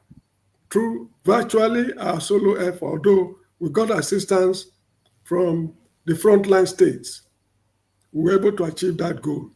It's a monumental achievement for a country like Nigeria to champion a fight. In fact, we fought the white man with bare hands compared to the kind of weapons at the disposal of the apartheid authorities. We demolished that system, and today the white man, in fact, the white man was given a quick notice, and he washed his hands of the internal affairs of South Africa. The West, in particular, they are not happy with our accomplishment. And because of that, there has been the deliberate effort to use the NGOs in particular to demolish the educational systems of Nigeria and the whole of Africa. So this is the problem we are facing today. We no longer have good educational system. If you watch Channels TV, for example, a young man like Rufai, Hosseini Rufai, it will surprise you that somebody who read that was told agricultural science floors professors when they appear before him. It's only the well-read ones like Bolaji Akinyemi, Joe Keshi, the former ambassador, Sam Amadi, and one or two others who are able to stand their ground when they are discussing with that guy. Other than these ones I've mentioned, majority of the so-called professors, they are wishy-washy. Compare these professors to people like Nuruddin Alao, whom I studied under, Jacob Festus Ade Ajayi, and so many others I cannot remember. Now, these are men, when they speak, is as good as listening to Aristotle, Plato, Socrates, and ancient Greek philosophers. That is no longer the system we have. So the educational system has collapsed completely. The politicians did it deliberately with the assistance of the so-called NGOs, particularly, anyway. So this is what I'm noticing that is happening to us in Nigeria. The only point I just want to seek your, I want to know your opinion about something. Most African writers like writing about African affairs. Personally, while I was reading literature on my own in high school, I read people like James Michina, his novels like Hawaii, Alaska, Texas, Caribbean, The Covenant of South Africa, The Source, and so many others on my own. These were foreign ideas, and I find them very, very useful in living with the white man with these ideas acquired from their literature. Before the white men came to Africa, they sent people like Mungo Park, the Lander brothers, Clapperton, and others to study us carefully. They were spies, actually. They gathered the information which they are using up to today. So if we are to get out of this mess, we must understand the white man's mode of reasoning, his philosophy, what is shaping his relationship with us. There are quite a lot of things about them we must understand. So reading Chinua Achebe is good, or Wole Soyinka, or whatever it is, they are good. But it's also reasonable for us to go back to classics, Greek classics, Roman classics, and philosophers like Machiavelli, Soren Kierkegaard, Immanuel Kant, the British empiricists, I cannot quite remember all of them now. We need to know their style of thinking, because the West of today, it is these ancient philosophers who map out the way they are governing themselves today.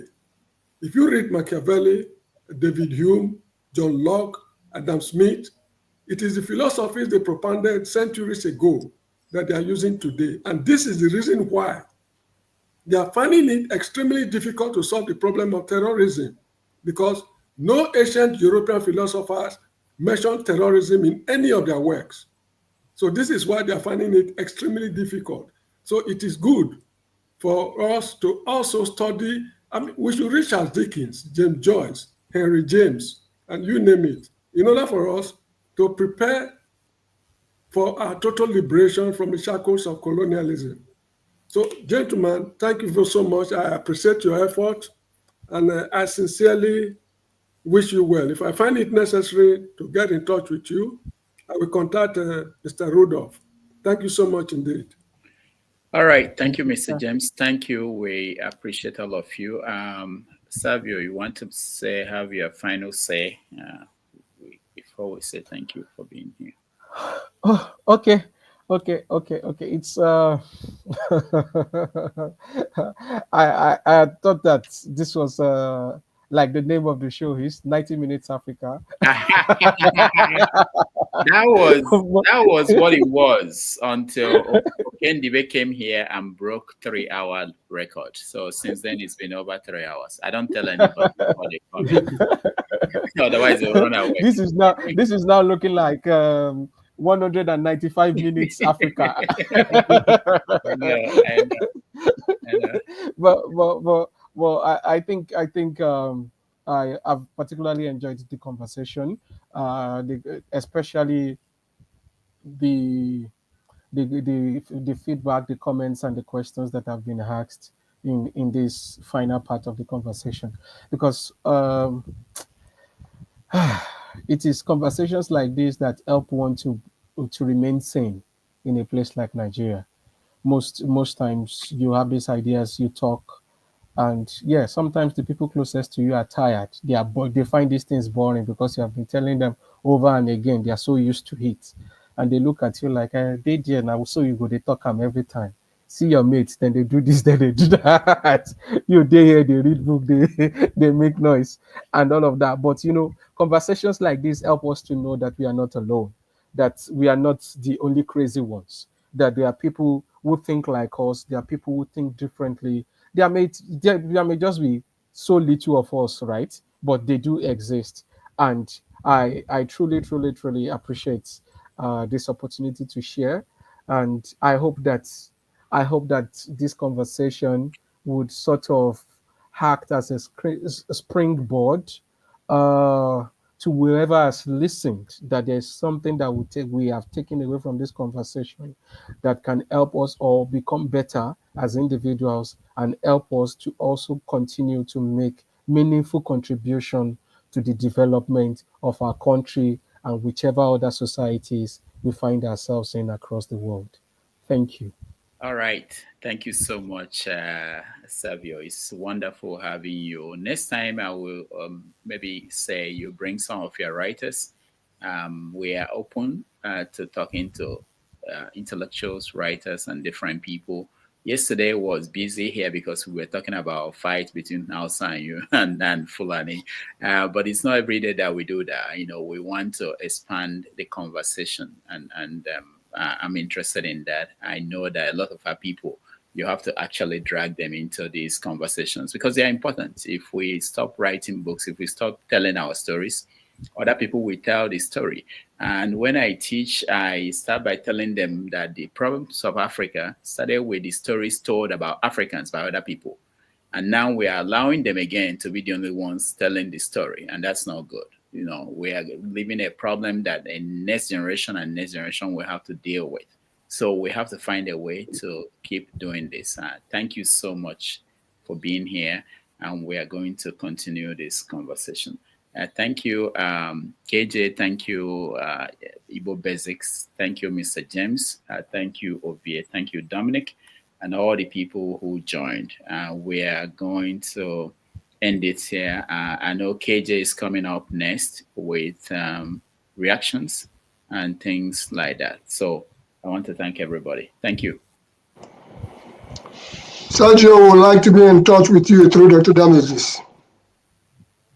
Yeah, no problem. I will. Thank you, sir. I'll give you his contact, and we will continue the conversation beyond here. Thank you, everybody.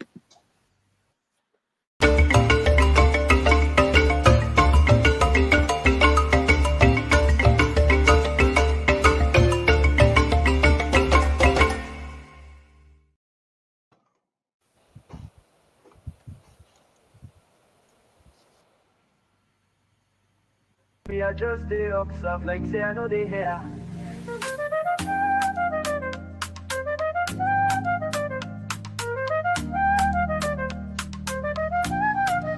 I pack my Hilux, go pray for peace. Come back, criminals don't carry my keys. National security, but them thief my right. Inside Abuja, under broad daylight. Now they say me tell them no pay ransom. But then they call it them boys they dance. So now they preach one thing, street they preach another. Even must no safe for my brother. Tabini, pray for my Hilux, so hey. Them carry and go, them no leave tire. Security at visa, no get fire. How we want take, they go higher. To be pray for my country, yo. These wap the plot new empire. Plateau Bokuchi, them don't acquire. Rock this mind, terrorists retire. Buhari chop 8 years with a shout. Now Tinubu come, the wahala no bow out. Elufai the plan meeting in Daura. Even Atiku they act like Messiah. Them say Tinubu plans Baba house fresh. So loyalty now they depend on Pembrush. Tuku don't go rest in power legend. While Bong they pause for Bono again. As Ulum they cry but Abuja they mute. Meanwhile Enugu governor lost his route. People that suffer but them they wear agbada. Talk full mouth but brain the under ladder. Even the prayer from my high low soul. Them carry am more, them no live tire.